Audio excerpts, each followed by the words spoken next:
So hello listeners and welcome to episode 10 of the Talk Nerdy to Me podcast. We're on 10? We're on double digits now, man. Yeah. Alright. So my name is Chris and this is a podcast where we just geek out about nerdy movies and comics and TV. all kinds of shit.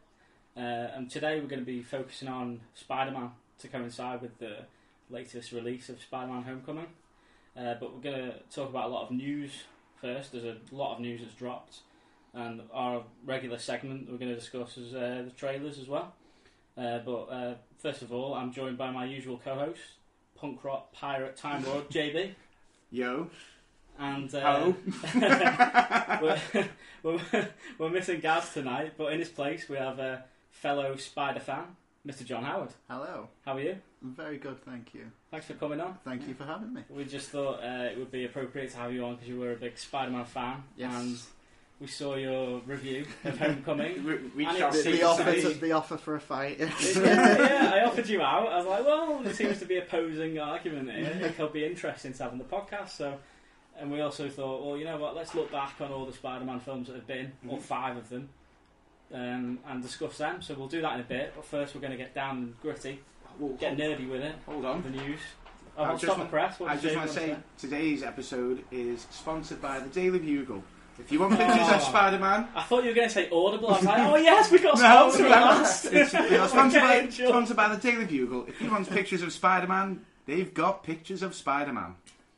Awesome. So, stop the press. So the biggest news that dropped this week is Chris Evans, Captain America, is going to have a beard in Infinity War. No, I'm just fucking with you. That's the big news. But that is true. I have read he's going to have a beard. The biggest news that actually dropped yesterday, which was we got our casting for the 13th Doctor. Jodie Whittaker. It's a girl! So she was in Attack the Block, St. Trinian's, and she was also in Broadchurch with David Tennant, which was interesting, I thought. Bit of time travelling there going on. What's everybody's thoughts on that?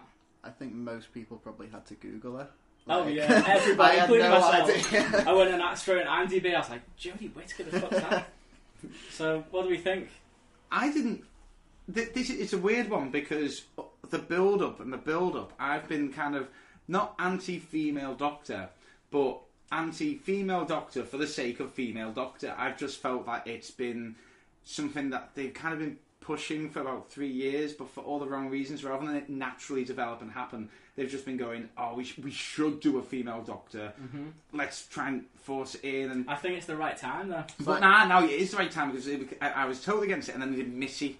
And Missy... She hit out of the park. Missy worked for me, and I would have thought, well, if I can accept a female master, why can I not accept there to be a female Doctor? That's what I posted yesterday with the Kermit meme. I was like, no one kicked off and there was a female master, but that's none of my business. Yeah, but I also like the fact Jodie Whittaker, I've got no idea what she's been in before, so I had that with Matt Smith, much preferred that. They're just completely fresh, so I will now see her for the first time on screen as the Doctor, so I'll associate her with the Doctor. She's got a new haircut as well, yeah, short little blonde bob. But one of my friends put up, and I do think it is something I'm worried about, is as long as they make it isn't a big deal to them in the script. So not so many references like her going like, oh, I have to get used to bras now, and just like, unnecessary. What's this, a tampon? Well, you know what I mean? It just keep the character the same. Yeah. With well, how about this? I think they're gonna make her gay. Maybe.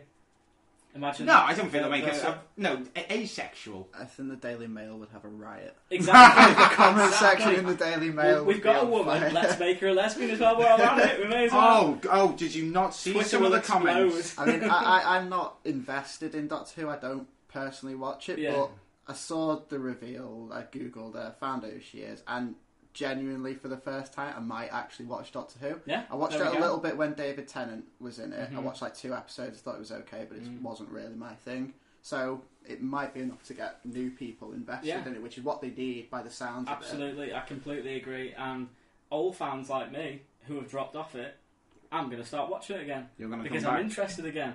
I mean, when Jenna Coleman left, I was I was off it because there was sort of no eye candy anymore. And I really detested his new assistant. I just wasn't feeling it at all. So I haven't watched the last season.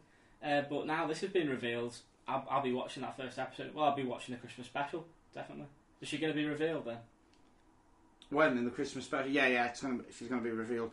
It's like, but some of the comments, like you are, like the Daily Mail is a fantastic example. So, Brian from London said, "Nobody wants a TARDIS full of bras," which it's like, really, that's all you had to say on the subject. What was another one I saw? They were absolutely just dreadful. That people can think that this is. Oh, this one. Andy from The Country wrote, "Time travel is for men and men only."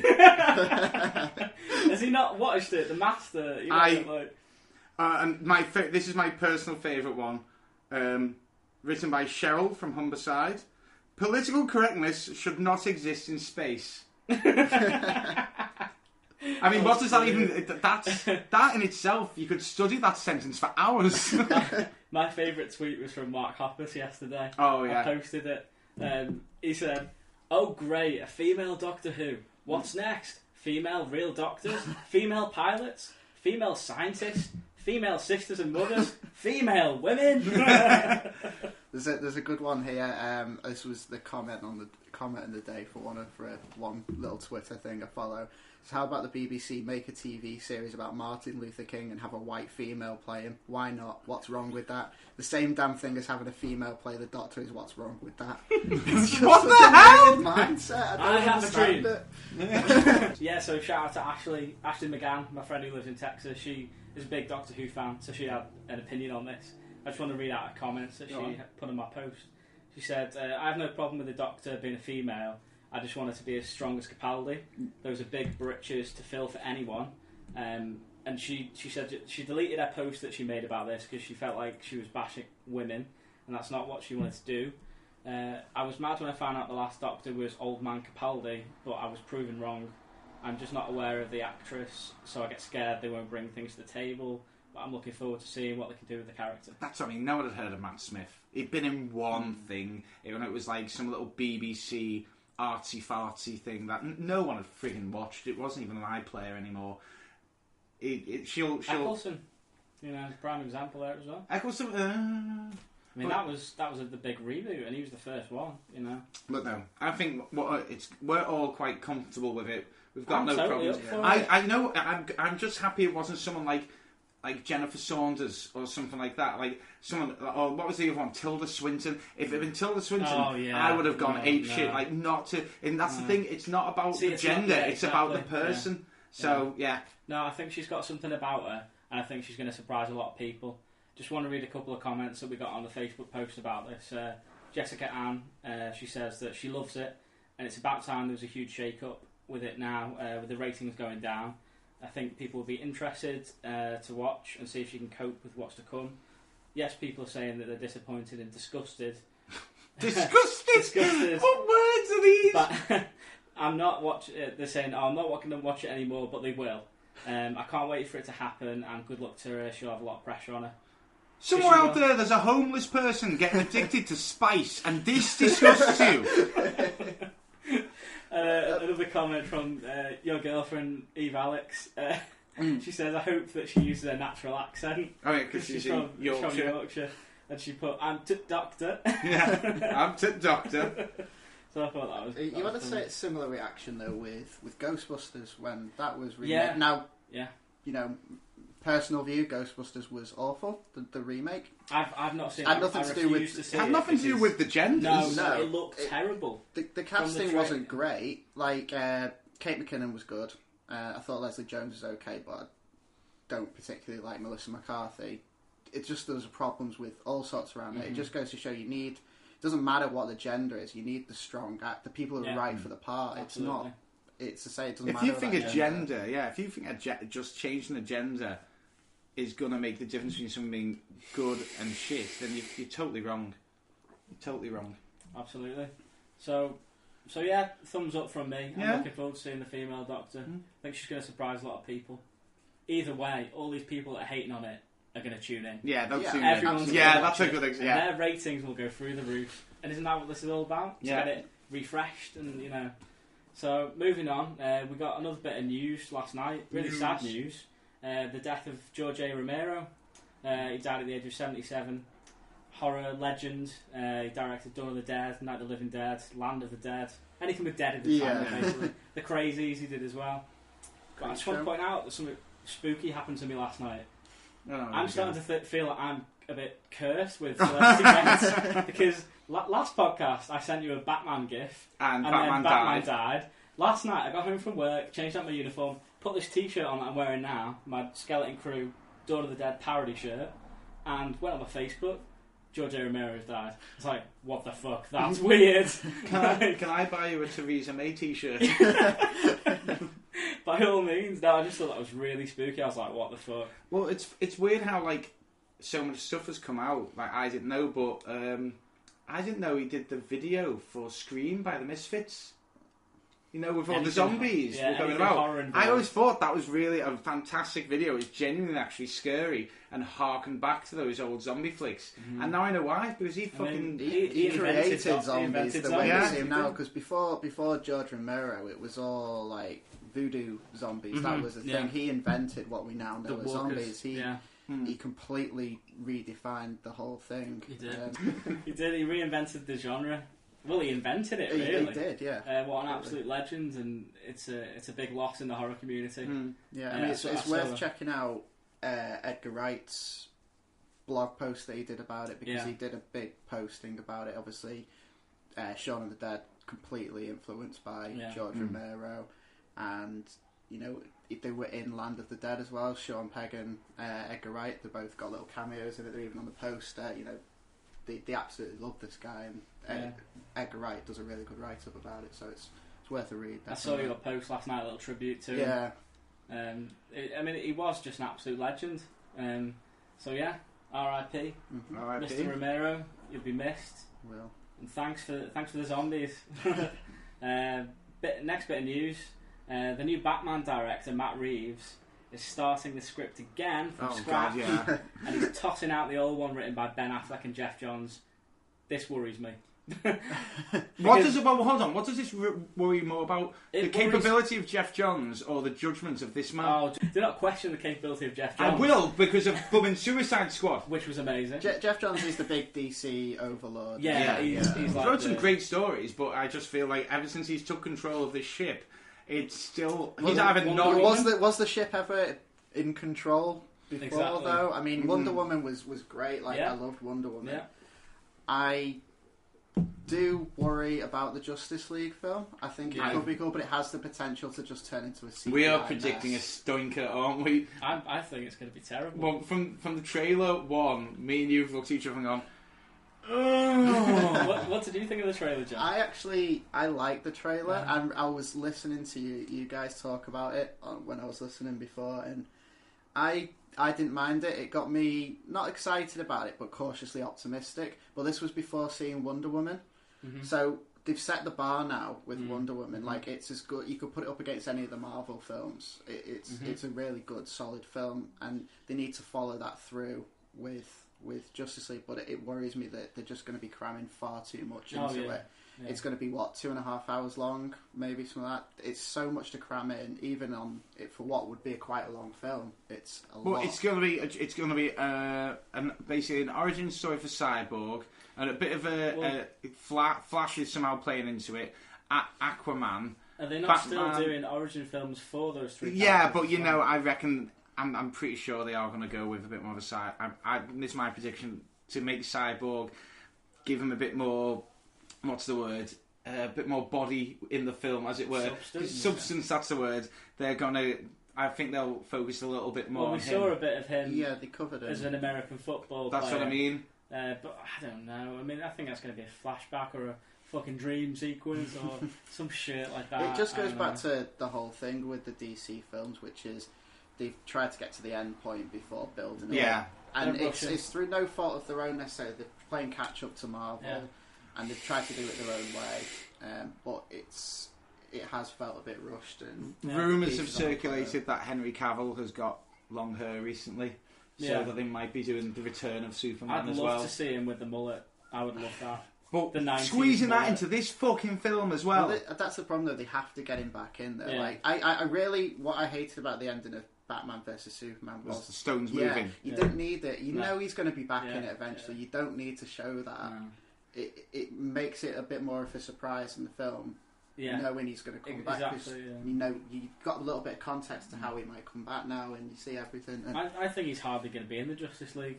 He's not even on any of the posters or anything. I don't think. Yeah, I agree. I don't think he'll be in it much. But then they're just going to rush for the Return of Superman. They'll pull a Luke Skywalker and stick him in the last 90 seconds or something. He'll be wearing a hood at the end of the cliff, and he'll just turn around.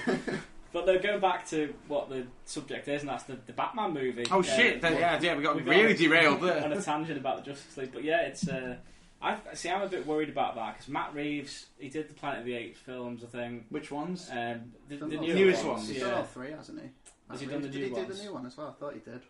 I think he has, yeah. But I mean, I was excited about the prospect of a Ben Affleck, Jeff Johns script. I thought, yeah, I'm in there. But I was until I heard it. But I mean, what about Deathstroke? Is Deathstroke not going to be any more? You know, like I don't know. What about Ben Affleck? Didn't they? Yeah. But Ben Affleck, like himself, seems uneasy about his own script and directing. And this is a man who has written and directed and performed in films before, so this wouldn't be his first rodeo. So the fact that he was unsure means that the string's being pulled that we can't see. Warner Brothers are definitely doing something, and it's causing proper upsets in the creative department. I think with Ben Affleck, he's strongest though when he's not wearing all these hats. Like you could see it, like the films where he is writing, he is directing, he is starring. The films aren't as strong for it, but when he's focusing solely on just his performance, like in Gone Girl, for example, he is fantastic. I need to watch that. I think that's what was, he was one of the best parts about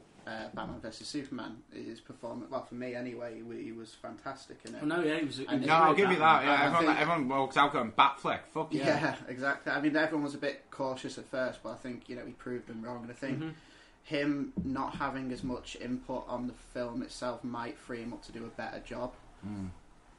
But we'll see what happens. It just seems like that nothing in the DC universe is remotely solid at all. No, it's all speculation, and the proof's in the pudding.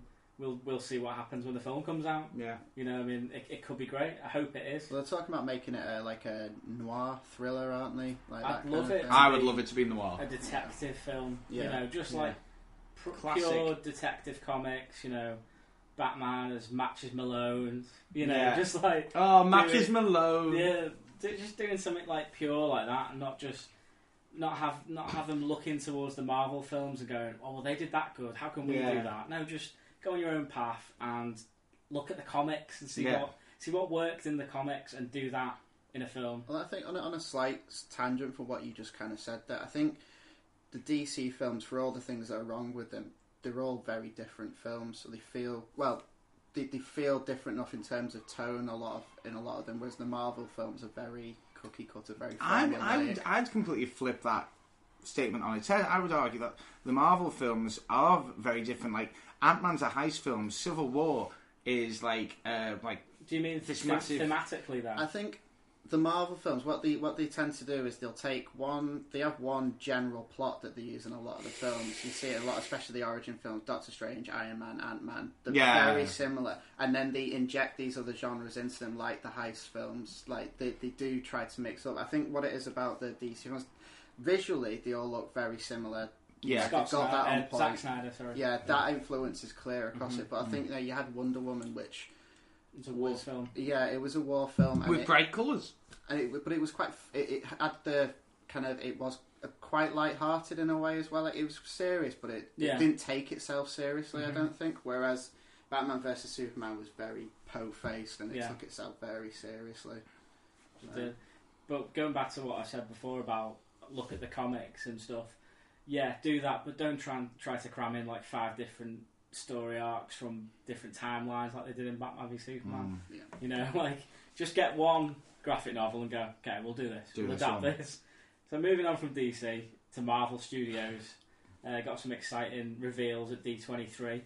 We got our first look at what Thanos is going to look like in Infinity War. Massive chin. We posted it on our Instagram page, which is @TalkNerdyUK if you want to follow us. I don't know if you've seen that. Yeah, no, I saw that. It was like a giant statue of Thanos. Yeah, I saw that. They're sticking to it. He's wearing a fucking wife beater and chinos. I don't know if I'm into it. I don't know. He's got. I don't know. I just What do you mean? What's wrong I with want him chinos? to look like that, like my bust up there. I mean, we don't know how it's going to pan out though. Like Your that, bust. It feels like it's going to be. He might. Do we think he's going to be in Avengers 4? Do you think Avengers 3 will end the Thanos? If they're sticking to the comic with Infinity War, he dies, doesn't he, in the end of it? Or you read it, Job? How does it end? I'm not spoiling. You just don't know. You can't remember. I can't remember, but right. You want him to look like your bust. Your bust is only the top half. Your problem is with the bottom half. So, for all you know, your bust did have chinos at some point. Yeah, he's still wearing a wife beater, and He definitely wears chinos. And as for no, I think they are going to continue it for a double to do in Infinity War, and then the next Avengers film will involve that. I don't think it's going to take one movie to beat him. I think that because they've even said like the movies in between, like Captain Marvel is going to have an origin in this film, and then have her own movie, and then it'll be the next Avengers film. Ant-Man as well, isn't there, in between? Wasp and Ant-Man. So I don't know. We'll see what happens. It's all speculation. Yeah, it's all. We've got some actual news right here. So we've got some news about the live-action Lion King movie. Don't care anymore. We've got some casting news for that. So James Earl Jones, aka Darth Vader, is going to play Mufasa. Mufasa, there we go. Yeah. Well done. We're going to get Childish Gambino, aka Donald Glover, as Simba. I think that's a good choice. We're going to get John Oliver as Zazu. I thought that was a really good casting choice. If you watch Parks and Rec, yes. You know in the final season there's that crazy guy with the weird eye, the gay fella. Yeah.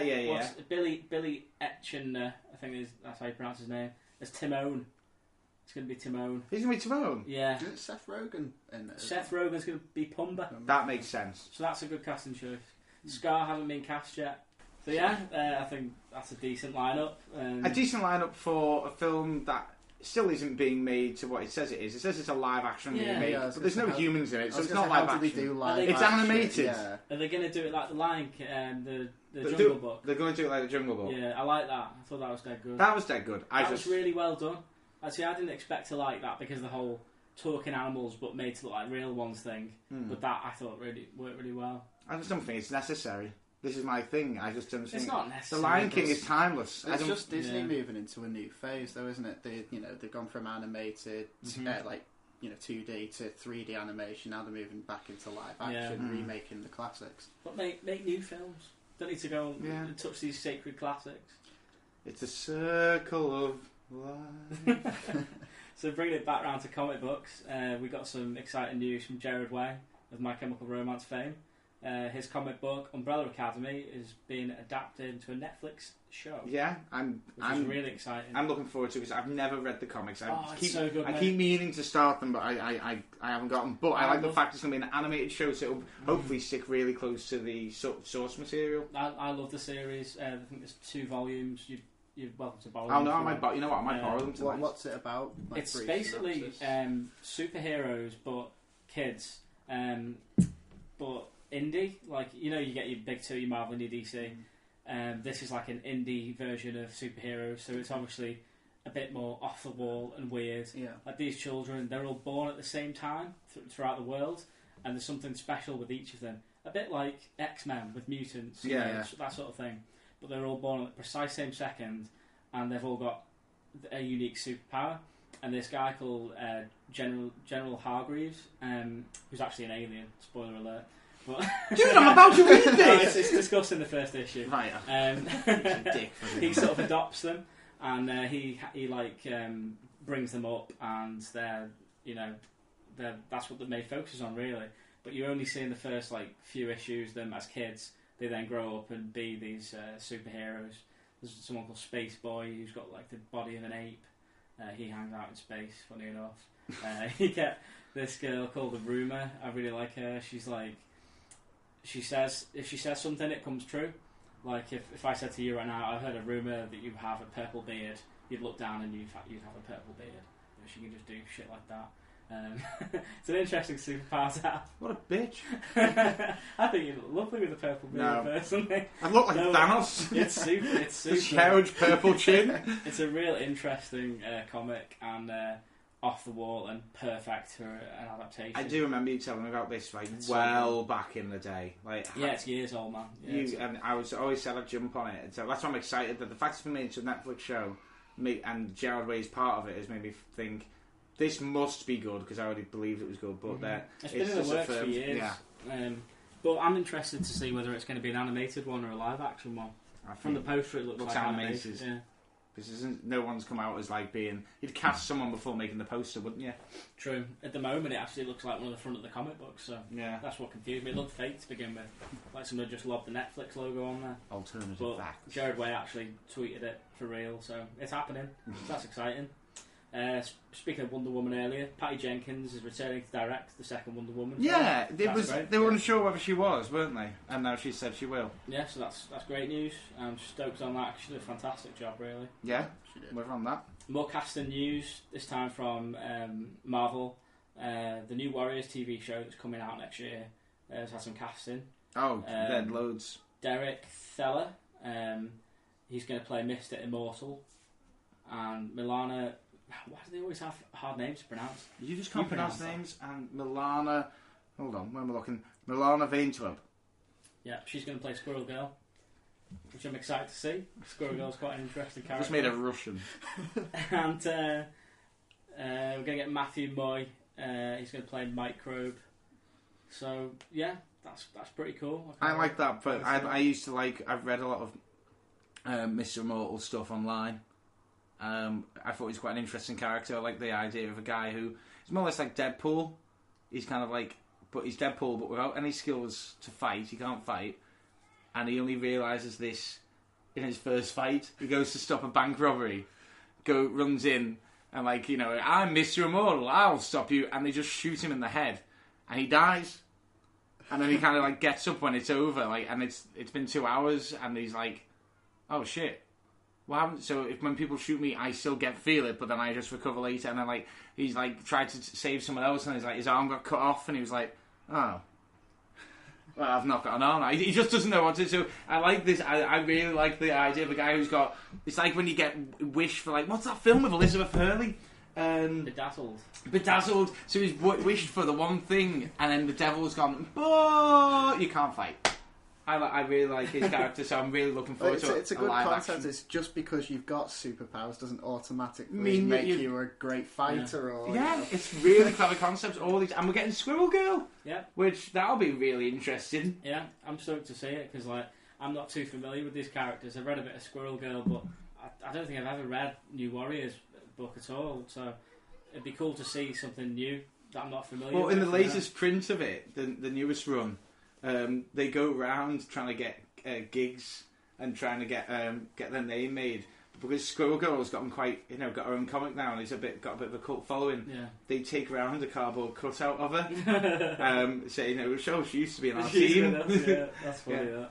That's cool, man. I'm looking forward to that. Some news on the Han Solo movie.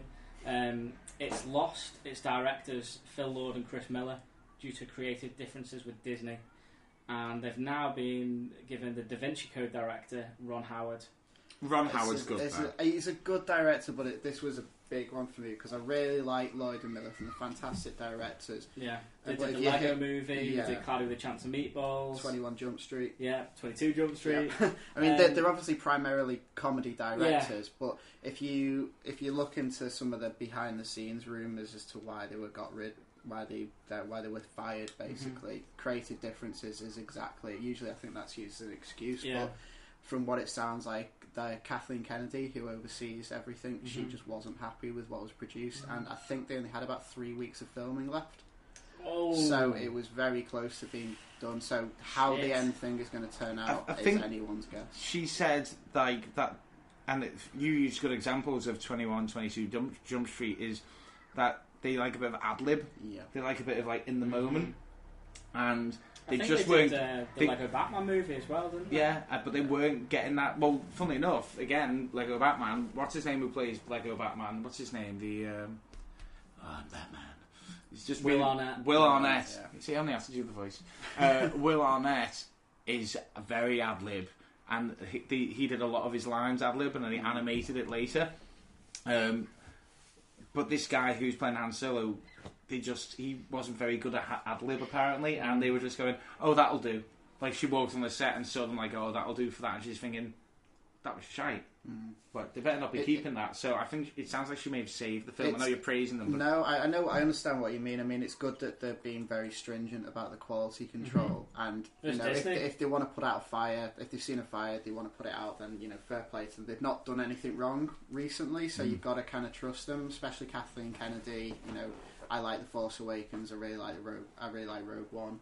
She's not done anything to steer it wrong so far. I mean, everyone's got their opinions on them two films, whether you really love them or whatever. But I think my biggest problem from the start with the Han Solo film is the necessity of it. Is it necessary? But that's a whole different kind of worms.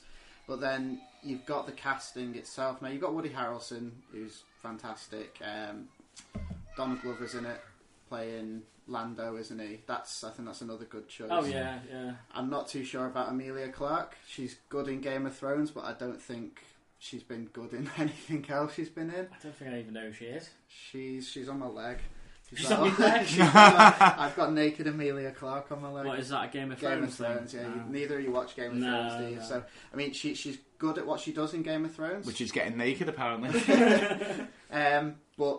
And the guy who's playing Han Solo as well, I can't remember his name. Alden and Rich, or yeah. He was good in the Coen Brothers film. Cannot remember the name of it. It's the last one they did, the one about the film studios. Not seen it. No, I know. But he was quite good in that for the small part that he had, but I just don't know. I'm not too sure about this one.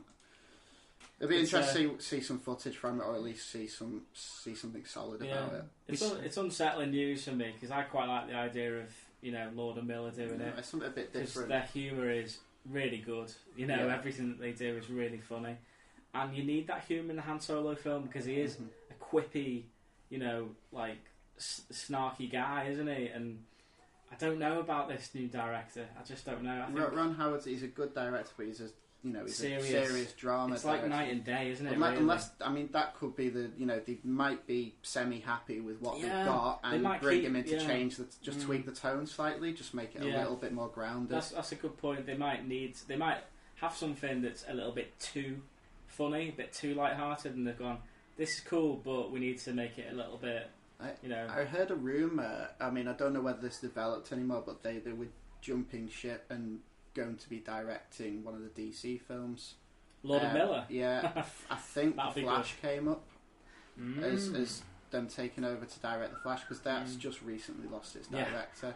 And I think that would be interesting. Yeah, I think. No, I'd be on board with that, actually, because The Flash needs to be a bit light-hearted. Yeah. He's another quippy character. We need the first scene has to be Han going in. I love the way you say Han. Han. It has to be. He's got to be walking into, you just see this bedraggled room full of cages, and this woman goes, "So, yeah, which one do you want?" And he looked down. I know where this is going. And it's like a little puppy Wookie, little brown, just looking up. You go, I'll take that one. And then it's just him walking out, and he puts it on his shoulder, and then the title screen comes up. like Baby Groot. Yeah, like a Baby Groot. If they go with that, I'd be quite happy. Well, there was a rumour a while ago that in episode 3 originally Han Solo was supposed to be in it as a child on Kashyyyk. Oh really? With Chewbacca, so it's probably a good job. He apparently got as far as casting a young Han Solo, but it's probably a good job they didn't do that. Actually, I don't know if it's in canon, but if you see those Lego Star Wars films I've got over there that my son watches, no, they're not in canon. There's one called which one is it? The Padawan Menace. That's it. And it's actually got a little young Han Solo in it, right? And he's this little cheeky rogue who tags along with Yoda on this mad journey. Yeah, it's definitely not canon. He goes on this field trip with all the Padawans, and he needs a name tag, so he makes his name on his chest, but it says Ian because the I is sideways. No, the H is sideways. Sorry, so it reads Ian, and so he's got Ian on his chest all the way through. And then at the end, Yoda's like, "Oh, thanks, Ian," or whatever. He goes, "Ian, who's Ian?" I'm Han, and then like moves the I to a H, and it's like, oh, he's Han Solo. It's like the big reveal at the end. It's definitely not canon at all. But dude, honestly, you need to watch it. It's so funny. I just don't. I can't picture hearing Yoda say, "Thank you, Ian." I don't know. Someone said it, but those Lego Star Wars films are great anyway. That's like someone in the Star Wars universe being called Keith. It doesn't work. I think you'll find the device is quite operational, Keith. It doesn't quite have the same effect. I know. They didn't have much to work with there, did they, with the name Han? But anyway, moving on from that, we got the title for the Jurassic World sequel. What the fuck is with this? It's going to be Jurassic World Fallen Kingdom. Fallen Kingdom? That's like a Zelda game. Yeah, it is. It isn't. What's Kingdom? There is no kingdom. I don't know. There's a kingdom of dinosaurs, apparently. They're going to fall. It's a bollocks. It's a really, really bad title. They're going, oh, you know what really sells? That Game of Thrones dollar. Yeah, Game of Thrones. We need a kingdom in there. Yeah, kingdom. Put a kingdom in that. Yeah, see? Oh, well, you know what else really sells? Yeah, that Transformers dollar. Put something Fallen. There you go. Fallen Kingdom. Yeah, it's bollocks. I'm picturing the evil guy from Space Jam now with the Amazing. Oh, so the last bit of news, bringing it right back around to comic books, we've got some information from Marvel Comics that they're going to be kind of rebooting the whole universe again. Are they doing it in a DC way though, like a rebirth way, aren't they? Kind of, yeah. Well, yeah, they are. They're copying DC basically, because obviously in Marvel Comics at the moment everything's changed. We've got a female Thor, Jane Foster. We've got Riri. She's the female Iron Man now. Female Miss Marvel.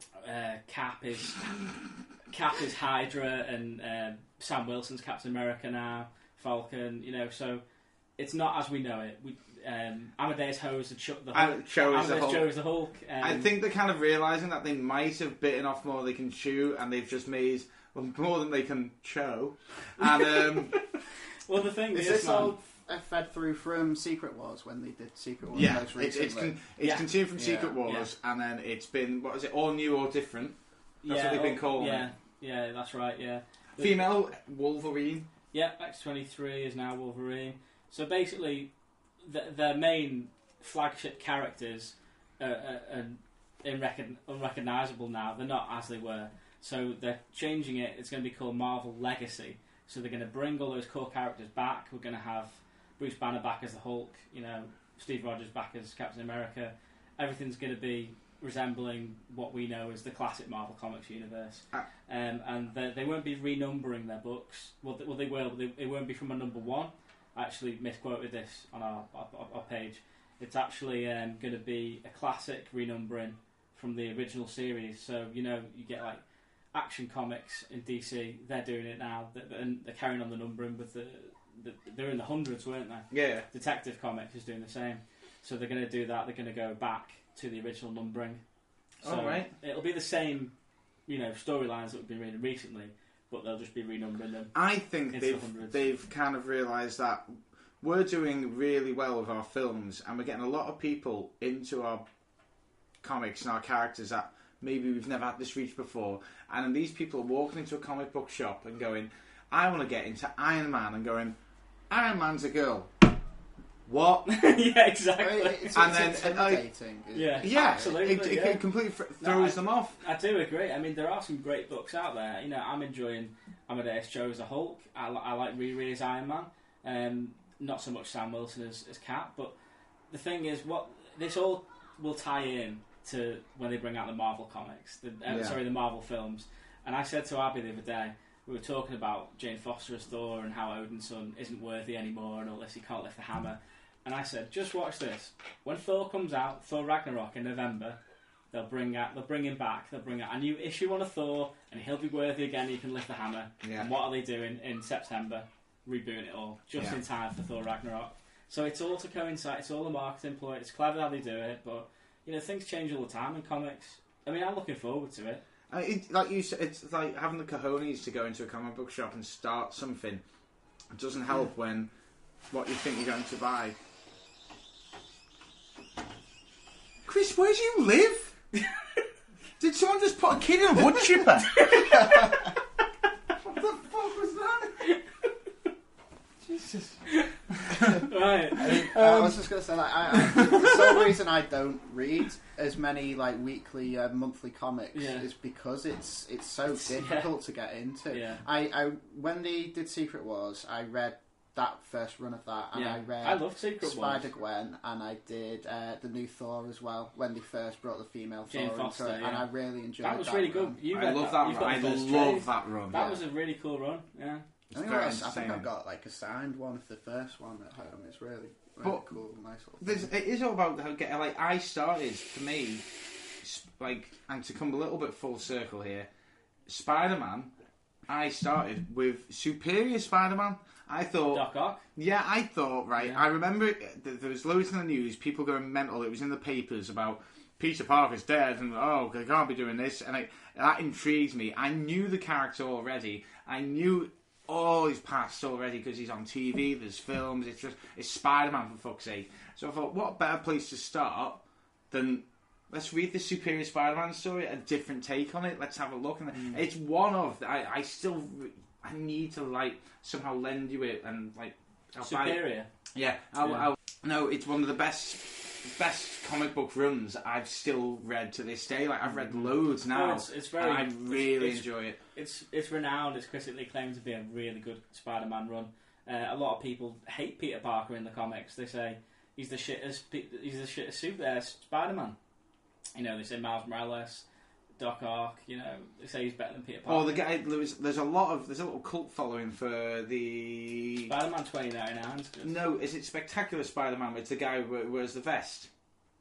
Oh, you're talking about Scarlet Spider. Scarlet Spider, Ben yeah. Riley. Ben I've Riley actually just bought the new issue 1 of that, so I need to read that. He gets it's meant to be good. Yeah, no, he gets shout out to Jay from Skeleton Crew. He recommended it to me the other day. He said that it's a cross between Deadpool and Spider-Man. Yeah, because he's a bit shit.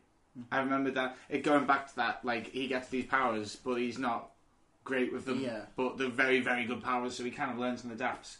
But, so that's all the news for this month. The news! That was a big one. Thanks for sticking with us. We're going to move on to some trailers now. And there's a few of these to watch as well. So what have you got for us? So first up is The Tick. Oh, I haven't watched this yet. I watched the pilot, the original Amazon. I watched the pilot of this, but...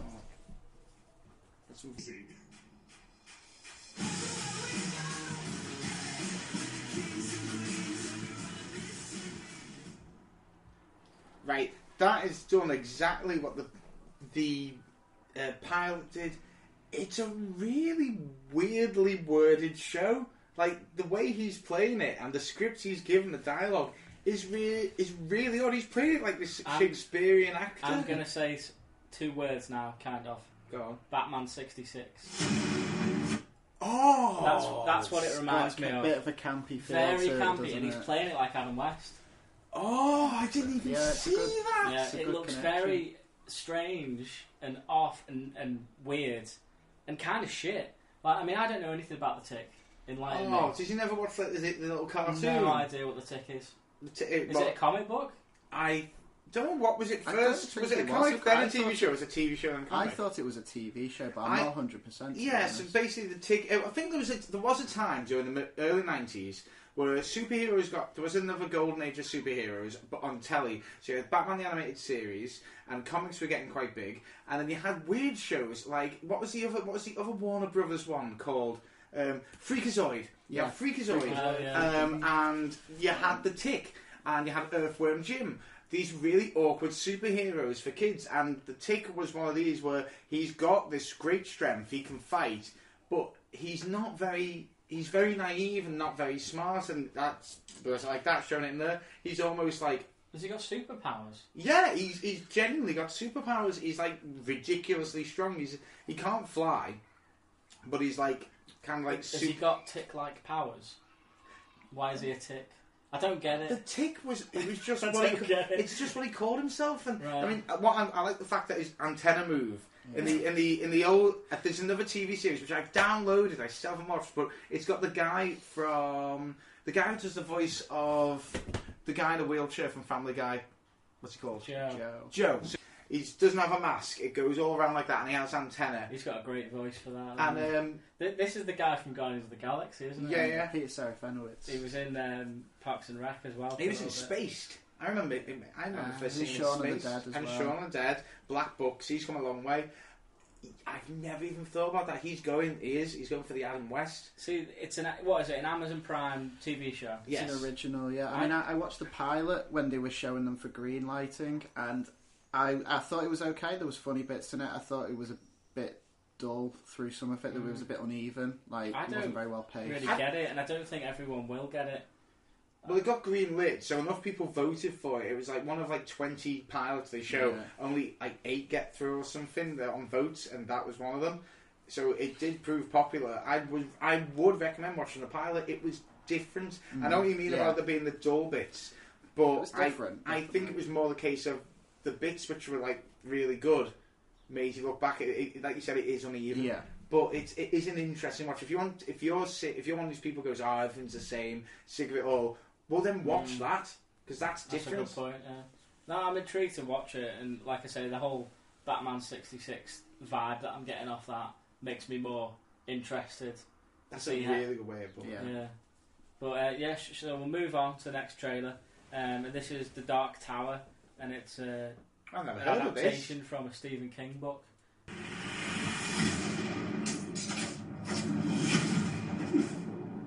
I kill with my heart.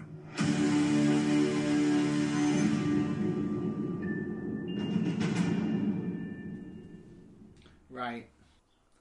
That looks like Stephen King's gone out and watched a load of films. And I don't know when he wrote these books, though.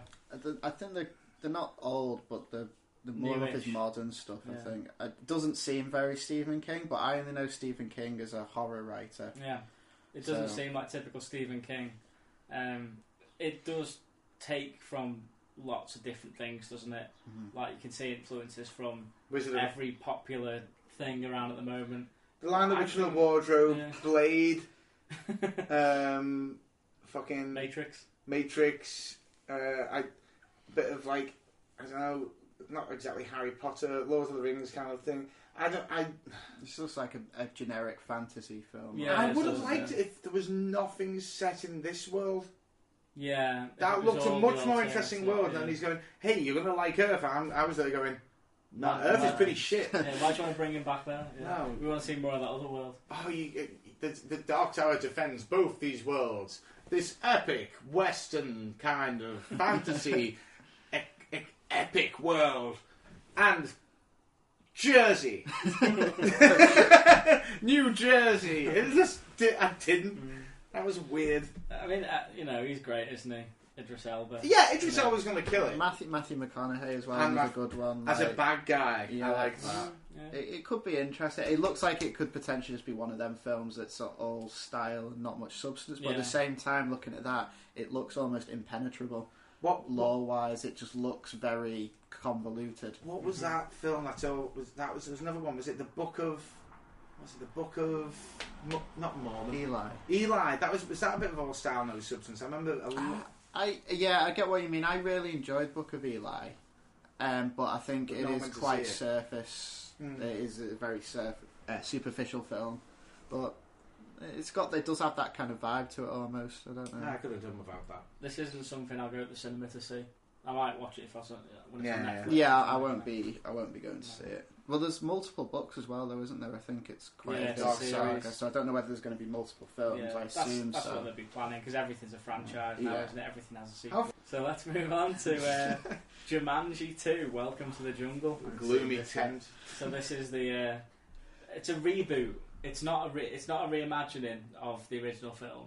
It's a sequel. It's a soft reboot / sequel, isn't it? It's meant to be sort of like a brand new take on it. It's not, the same. Metal game machine must like you. Now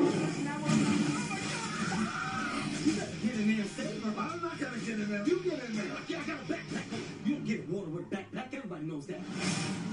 I like that. I think it looks fun. I like it. Because I was dreading it. I like it. It's a completely different take on it. Yeah. I do. It's just to make you laugh and just go, fuck it. Yeah. I kind of almost feel bad that Jumanji's name's on it, because if you watch the original, it doesn't resemble anything like the original. It's got the whole idea of them getting sucked into a game, which is now a video game. But I love the fact that their avatars in the game and that they're playing by different people. They've kind of reversed it from, because the original Jumanji, it was everything coming out of the game, wasn't it? Into the real world. So now they've reversed it. I kind of like that concept. I was cringing a lot at the start of that trailer, cringing quite hard, but The Rock looked good. It went with a weird Breakfast Club vibe at the beginning. I wasn't too sure about that. But no, as soon as they get changed into the avatars, and Jack Black playing a teenage girl is genius. I think that's hilarious. This makes me more upset that The Rock isn't Shazam. And he's Black Bolt. I'd rather him be Shazam, so he's doing things like don't cry. I think Black Adam, you mean? Black Adam. Black Bolt, did I say? Yeah. Shame. You jump in the gun. That's next job. Yeah. Black Bolt. But no, I might even go to watch it. Yeah, I'd totally go to see I think it could be just a laugh. I think it looks like a lot of fun. Yeah. It could be fun. Could be interesting if you leave your brain at the door. And Yeah. See what happens. Yeah, just go in wanting to have a real good time. By the way, can anyone who listens to this podcast and lives in America, can you tell us the validity of truth behind that they make you clean the basement of a school? Thank you. Oh, sure, yeah. I think that's a bit weird. Doesn't seem like an appropriate punishment. Well, what do I know? So let's move on to the next one, which is the Inhumans trailer from Marvel. What's that dog called again? Lockjaw.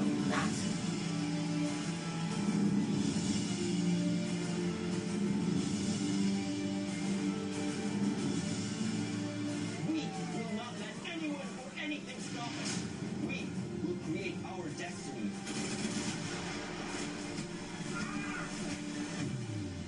Nothing can keep us from being free.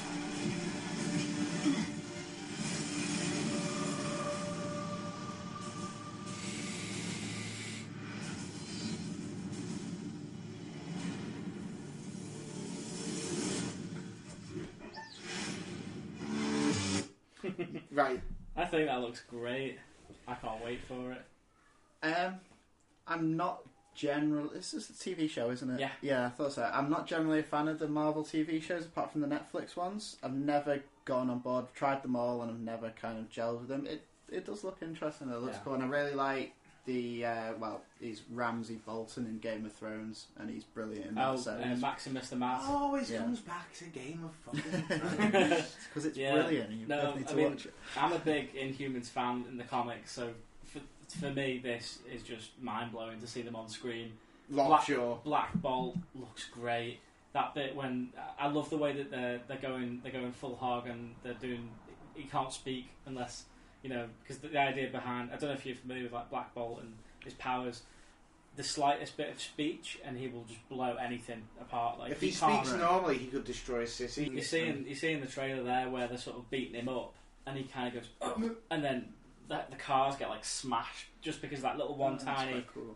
If he like utters a tiny word, it can fuck something up. Dude is a bad snorer. It's funny.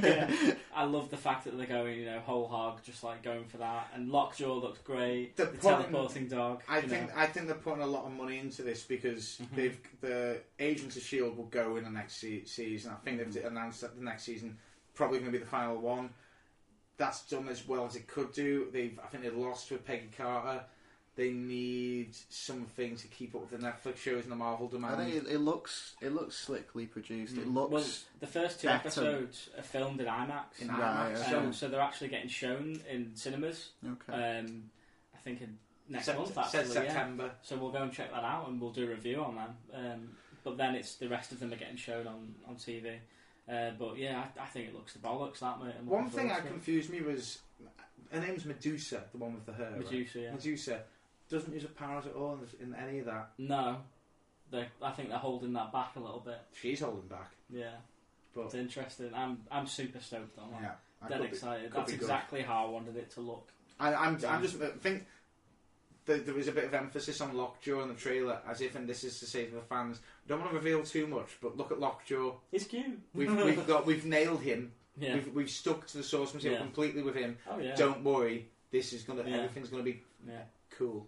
Yeah. I'm excited for it. The fact that it got someone like John interested as well shows that They're going to, I think they're going for that X-Men doll. See, yeah. Oh yeah. They've got the X-Men. Well, we'll have the Inhumans. Yeah, see, yeah. Wasn't it originally part of the big MCU? So yeah, lineup, it was wasn't we're going to do a film, and it was announced in the Phase 4 lineup, but then they pulled it, and Kevin Feige, because one reason they pulled it is Kevin Feige said he kind of hated what ABC did with the Inhumans on Agents of S.H.I.E.L.D., that they introduced them and used them.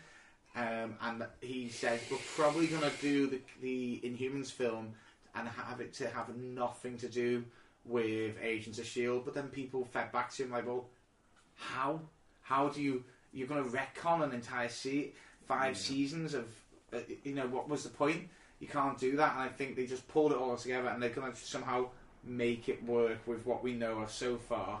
And then put it into what the comics. The good thing about them doing it as a TV show is that they can build it up very slowly and then choose to sort of tie it in subtly to the MCU. Yeah, and just drop little bits. Like what they do with the Netflix one. Just drop little bits. And this is it's a big undertaking. The Inhumans, the whole subject of them, is a big thing. It is like the X-Men. So Civil that's going rights to be a big stuff. thing in itself to tackle that series. That group of superheroes. But it kind of fills the hole that they've got at the moment where, like, I've again, going back to Game of Thrones, there's Game of Thrones, stop me if I'm wrong, isn't that about like hierarchy and fighting and squabbling and trying to get the rightful place and believe what's theirs, almost like this kind of like epic family drama. Yeah, it's a lot of politics involved in it. I think this is the Inhumans that. So I think they're going. That's something that's a popular moment. Let's use that. Yeah. No, I think it looks good. Looking forward to it. So let's move on to our last trailer, which is the Batman Harley Quinn animated movie. No. If you aren't willing to agree to my terms, why should I help you? As insane as you are, you enjoy living. How about just a little something to sweeten the deal? Spa day? Autograph picture for my little cousin? He's real sick. Okay, fine, whatever. You're the boss. So Hate it. I like the look of that. Hate it. It looks awful. The animation's poor. No, Her voice is weird. Kevin Conroy's saying weird things that Kevin Conroy wouldn't say. The guy they've got the guy back to play Nightwing. Is that what's his name? Lauren Lester. Lauren Lester.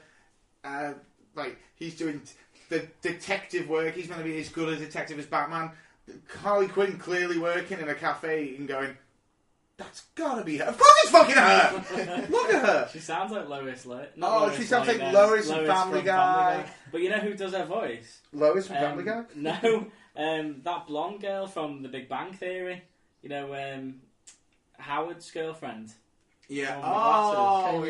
Kelly Melissa Roach. Oh. The small one. Little blonde girl. Yeah, she's doing the voice for her. I mean, I think it looks good because it looks like the animated series.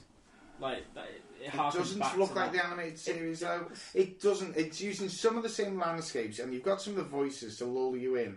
However, go back and watch that animated series. The anime, what I watched the other day, because I've been going back and visiting them just for shits and giggles, because you can. Rather than get a mortgage on my house, I've decided to watch Batman the animated series. It was called something to do with Clay, Face of Clay. It was an episode. It was 2-part episode about how Clayface got made and then him dealing with him being Clayface. The animation is ridiculous. Like, it's so smooth, him turning his arm and it going flying across the screen. It looks better than some animated movies. It looks 20 times better than that pile of shit. And what was with that line? This isn't just any leafy mouse. It's the big... Yeah, you're getting Swamp Thing in this. That's cool. That's not Swamp... That is not Swamp It is Thing. Swamp Thing. That is not my... Hashtag not my Swamp Thing. I mean, the only one of the DC animated ones I've seen was The Killing Joke, because that's just fun. Well, the actual animated one was... The last 45 minutes were okay. The bit where it was actually the killing joke. Yeah, the bit where it was actually the killing joke was that quite first good. bit they did. The bit where Batgirl shagged Batman. I have a head in my hands the whole way through that first bit. But when that happened, me and you were just looking at each other like, is this really happening? What? Are they fucking? What? I was there going, I need an adult. I need an adult. I thought it was funny that bit when after they did that, and then Batman's just like driving the Batmobile and she's calling him, and he just like cuts her off, and he just goes later and just pushes the button. And I turned to you and went like a boss. He's just like he's proper denied her. Who would have thought Batman, like in between like fighting crime, goes on like the Lad Bible and stuff, and just like on Tinder. Yeah. Just like. But no, going back to that, they're showing it for a one night only at View, and I asked you if you wanted to go. It doesn't sound like you will. No. Maybe we'll go do. Maybe. But I want to see that. You know, I think it looks good. I'm interested. I mean, I'm a sucker for Harley Quinn. You know, I will. You know, I've stopped reading the comics now because they're fucking god awful. But I give her a good chance because I love that character so much. It could be if it's well written. It could be worth sitting through the slightly janky animation. For, yeah, I think. I'll definitely check it out. Right, Yeah. so on to our main event. This interlude was brought to you by the Daily Bugle. What? There's no photos of Spider-Man? Bring me photos of Spider-Man. Ah, the Daily Bugle. Yeah, so with the release of Spider-Man Homecoming, we thought it would be a good idea to look back on all the Spidey films that have been before and rewatch them and then discuss them one by one, so what we liked, so what we didn't, ask the questions, do they hold up, Yeah. how do they compare to Spider-Man Homecoming, and then really... And who's hotter, Andrew Garfield or Tobey Maguire? Yeah, exactly. Who is the best Spider-Man? So, without further The ado, burning question. yeah, The only thing burning is my bell end. let's go into the first one. It's fake. Yeah, let's go into the first one. So we're going to watch like the trailer for each one. I'm really interested to see the trailer for the first few because I don't remember them. I have a distinct memory of them teasing Spider-Man 3. That's my only memory from these films. I don't remember the trailers. It's funny watching old trailers because the art of the trailer was very different back then. Direct was the first Spider-Man trilogy. Was that when they still had the trailer voiceovers? I'm expecting it to go coming this summer. I don't think it is actually, but it's interesting. To see the song choices. Very, very questionable. Don't stop, never give up, hold your head high and reach it. Can we get more Nickelback? Are we going to get treated to something? Has anyone ever said that sentence? Unfortunately, we want more Chad Kroger. Unfortunately not. That's what I mean by the weird song choice. But first up, it's Spider-Man from 2002. Now that was 15 years ago. Just let that sink in. I can believe that because I 15 remember years being ago. very young when I went I remember to see going to the cinema to see that. At the old ABC in town. Yeah. I do. And the metal film as the handles. Yeah. Remember when I used to adore that. So this is the only superhero movie we'd had at the time prior to this was X-Men. So we had X-Men and then this. Had we had Daredevil? I don't know, I but think we. Daredevil was slightly after. Yeah, I think it was. Might Like, have been. I'm pretty sure this was like the second proper superhero Right. movie we'd ever Apart from got. the Batman one. So it's very of its time. Yeah. Let's check it out. I can't wait. Nostalgia. Nips. You are amazing.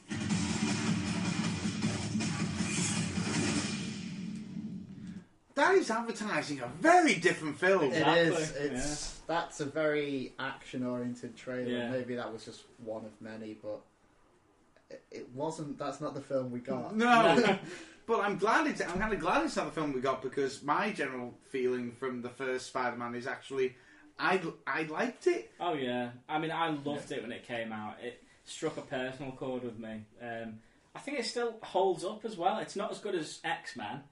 I think the first X-Men film was better than this, but we're not talking about X-Men. This was great when it came out. I loved it. I mean, this film is one of the main reasons why I've got Spider-Man tattooed on me. Like, I loved it. You know, I read a bit of the comics before that, but this really got me into the comic book world, and I wanted to know more about him. And you know, I started reading the comics big time then. But I loved it. You know, it'll always hold like a special place in my heart. You know, it's not the best, but I just thought it was great. Sam Raimi is the director. You know, Evil Dead, predominantly a horror director. It was a bold choice, but I still enjoyed it. Yeah. What about you, John? I think it's I think watching it back recently, I think it still holds up. I think they don't go too heavy on CGI, which would have aged very badly by now. I think they picked a good villain in general. I think they got everything really well. They told a good origin story. Oh yeah, it didn't get too convoluted. It was still quite smart. It was genuinely funny. And I think Tobey Maguire at the time, they weren't getting too bogged down in some of the problems that the second and third one kind of brought in. Mm-hmm. I think it was fun. Yeah. It's a genuinely still an entertaining film. I mean, this was the first film where obviously they cast that guy's J. Jonah Jameson. J.K. Simmons. J.K. Simmons. Yeah. That casting, stroke of genius. That was brilliant. It's one of the greatest things about these films. Really. So you've got that. You've got I don't know any of the actors' names. Tobey Maguire as Spider-Man. Tobey Maguire as Spider-Man. I'll come back to that. Yeah. Let's come back to that. We'll come back on to the that. cons. And what's his name is MJ.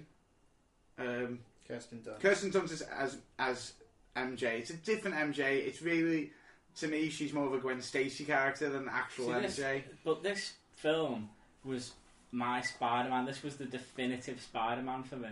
Mm-hmm. Like, because that was what I've sort of not grown up with, but sort of this was the first time we saw him on screen. And everything about it, to me, I was like, yeah, that's amazing. See, it wasn't the first time I saw Spider-Man on screen was the TV show, the cartoon. There's a cheesy one, and it was the one on Fox Kids. I didn't watch the Spider-Man cartoons. I love that. That was great. For me, this was a real introduction to him. But there's great moments like we had J.K. Simmons and that. But if we're going to go into the things we did, well, actually no, we won't go into that yet. You got Willem Dafoe as Green Goblin, and this is where it kind of goes between a good bad thing. So they really actually focus on Willem Dafoe. They focus a lot on the villain, which makes some really good episodes. And this is something that's lacking nowadays. We seem to have films and TV that focus on the hero to give them more substance, which is great. But then it takes away from the villain. Yeah.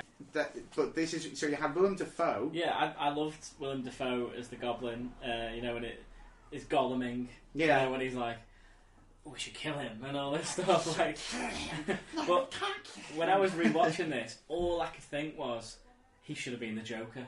Could you imagine? Yeah. The Joker that he would have played would have been so good. That smile. Like, I liked his costume.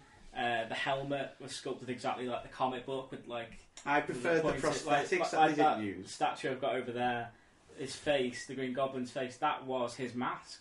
Essentially the same. I thought it was great. They definitely went for trying to, like you say, trying to make it close to comic books, Very but giving it a grounded in realism feel with the techno, like making it like a suit. But I didn't get that, you see. I didn't understand that. So why would the army develop a suit and that be the fucking mask? I think he made the mask because he was into masks, wasn't he? Because he had masks all around his house. Oh, I suppose, yeah. But going back a little bit about Sam Raimi, about him directing this, I noticed there was a lot of references in it to like his films, like The Evil Dead, like when his hand comes out of the rubble. Like that's straight out of the poster, and there was great jump scares in this. Yeah, there great is some timing, good very much like a horror film. When he's in the burning building, and then that's terrifying. That still scares me. Yeah. Like there was, that's what I loved about these films. They were very sort of very horror in places, and I like that. Talking about J. Jonah Jameson again, J.K. Simmons. I mean, has there ever been a more perfect casting choice? The haircut, that voice. Yeah. It's it was just amazing. The delivery of the lines. Just amazing. He does basically steal every single scene that he's in. And he's for me, he's the most memorable thing about, the entire trilogy. Yeah, exactly. He just stands out all the so memes well. that you get, like... He's a meme. He's a meme. He's a living meme. Yeah, and I like the... sort of the mythology behind this. It is very comic booky, and it's the whole with great power comes great responsibility. Uncle Ben and his rice. I like the way wrestling scene as well. Yeah, it was just I don't know. I just loved it. I just don't know how Tobey Maguire got away with it because he didn't play Spider-Man. He didn't play Peter Parker. He just kind of played. He wasn't quick enough to be Spider-Man, and he was kind of. Not really. He just wasn't Peter Parker. He wasn't almost as actively intelligent enough. Like they gave him a line to say that showed intelligence, Like E equals MC squared. And they give him glasses as well. Yeah, at the start. Like he's a paint by numbers. He's not. I get what you say. He's straight down the middle. He's neither character. He doesn't embody either of them perfect. He's not. He's an okay actor. There's nothing particularly wrong with him, and there's nothing particularly wrong with him in this film. But he's not charismatic enough, I don't think. No. And, I mean, Peter Parker. Yeah, he is a nerd. He's not supposed to be necessarily, but he doesn't hold your attention very well on the screen for me. Mm. Going back to something that we do like, I loved the score by Danny Elfman in this. Oh my god, the score to this film. It just gives you all the feels. Like, yeah. It's got quite that a memorable theme. Yeah. It's just so good. It's one of my favourite superhero theme scores of all time. You know, I just love the Marvel titles when they come on. First time you see that with the comic book flick. Yeah. You know, and it's just like, I don't know, it's pure to me, this film. I like the origin of the Green Goblin and Spidey and how they got their powers. It was very comic How do you think about because obviously the big thing is web shooters are mechanical, but in this it was a big change, wasn't it? That's the next thing that I want to talk about, yeah. I liked the webbing not coming from the shooters. Yeah, that's one of my notes here. Webs coming out of his wrists is cool. Yeah, it's cool. Different. It gave it another dimension. And for a while, I thought that's what happened with Spider-Man. Yeah. I didn't realise that, they actually did that different for the film in the comics. He uses web shooters. I like that, because it makes him more like a spider. It does. It gives him more of the, like you say, it makes him more like a spider. It does detract, touching on what JB said before, it does detract from the intelligence side of Peter Parker's character, where he's supposed to be a bit of a He's supposed to be, create these things himself. But that's exactly my point. Like, I actually think that when they wrote this, they're like, well, the guy we've written here wouldn't come up with web shooters. He wouldn't know how to. And I even wondered how they were going to deal with that in Homecoming, which we'll come to later. But they got it right in that. In this, it was a bit... And in Garfield's one, again, coming to that later, it was a bit weird. But this, they probably just thought, he wouldn't. He'd just blunder into it, just like he did this fucking audition and got it. To be fair, it does make a great scene when he's trying to figure out how to use his shoes. Go web, go. That's the next thing I was going to talk about. Yeah. I loved when he was discovering his powers, climbing the wall and jumping, shooting his webs. Like, I don't know, I thought that scene was real special. And the wrestling competition, costume design.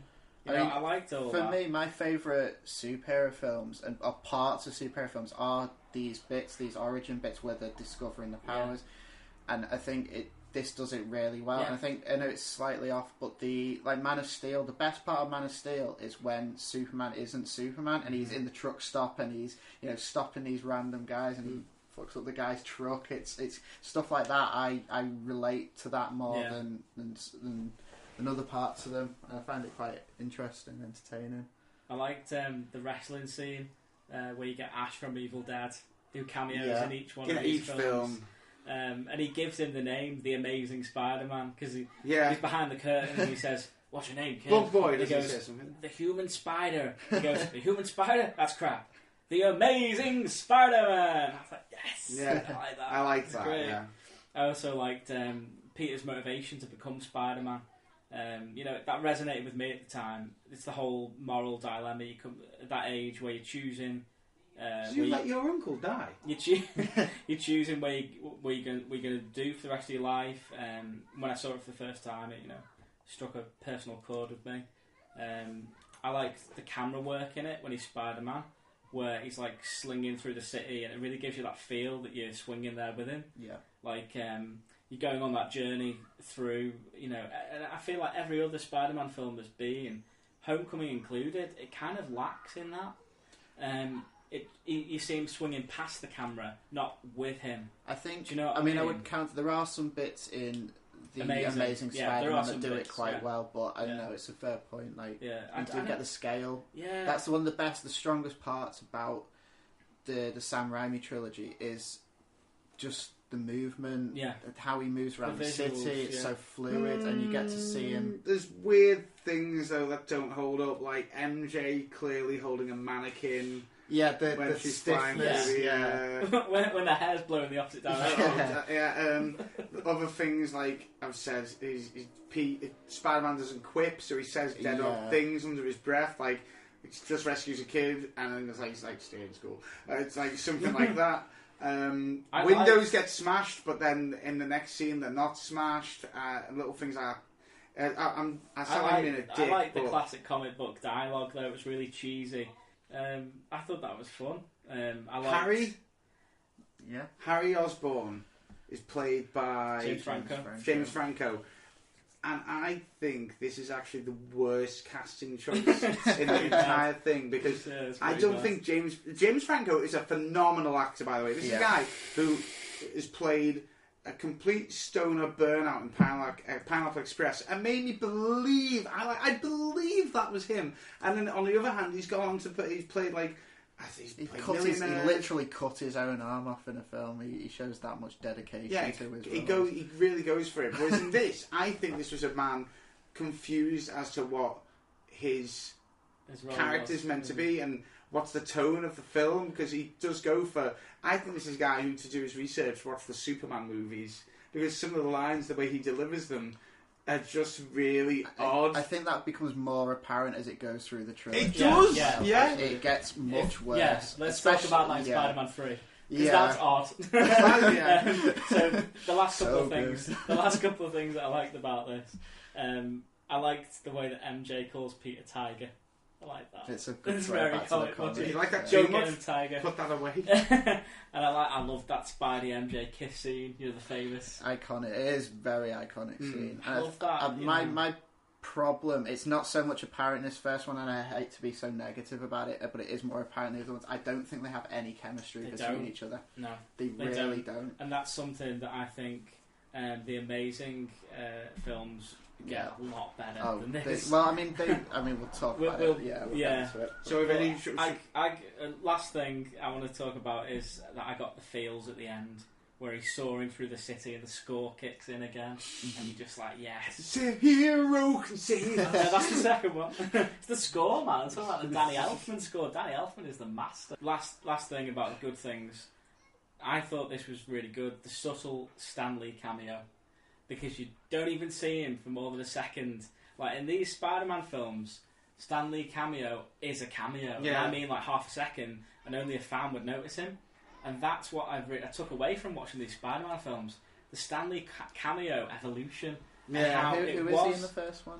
Literally just a man going, like when something's going on with the Green In the Goblin. second one, he moves Aunt May. He moves Aunt May from someone dropping down, and just goes, "Look out!" No, he doesn't even say anything. He does. He says, "Look out!" In the second one. In this one, he doesn't say anything. Yeah, he's literally just, and I like that.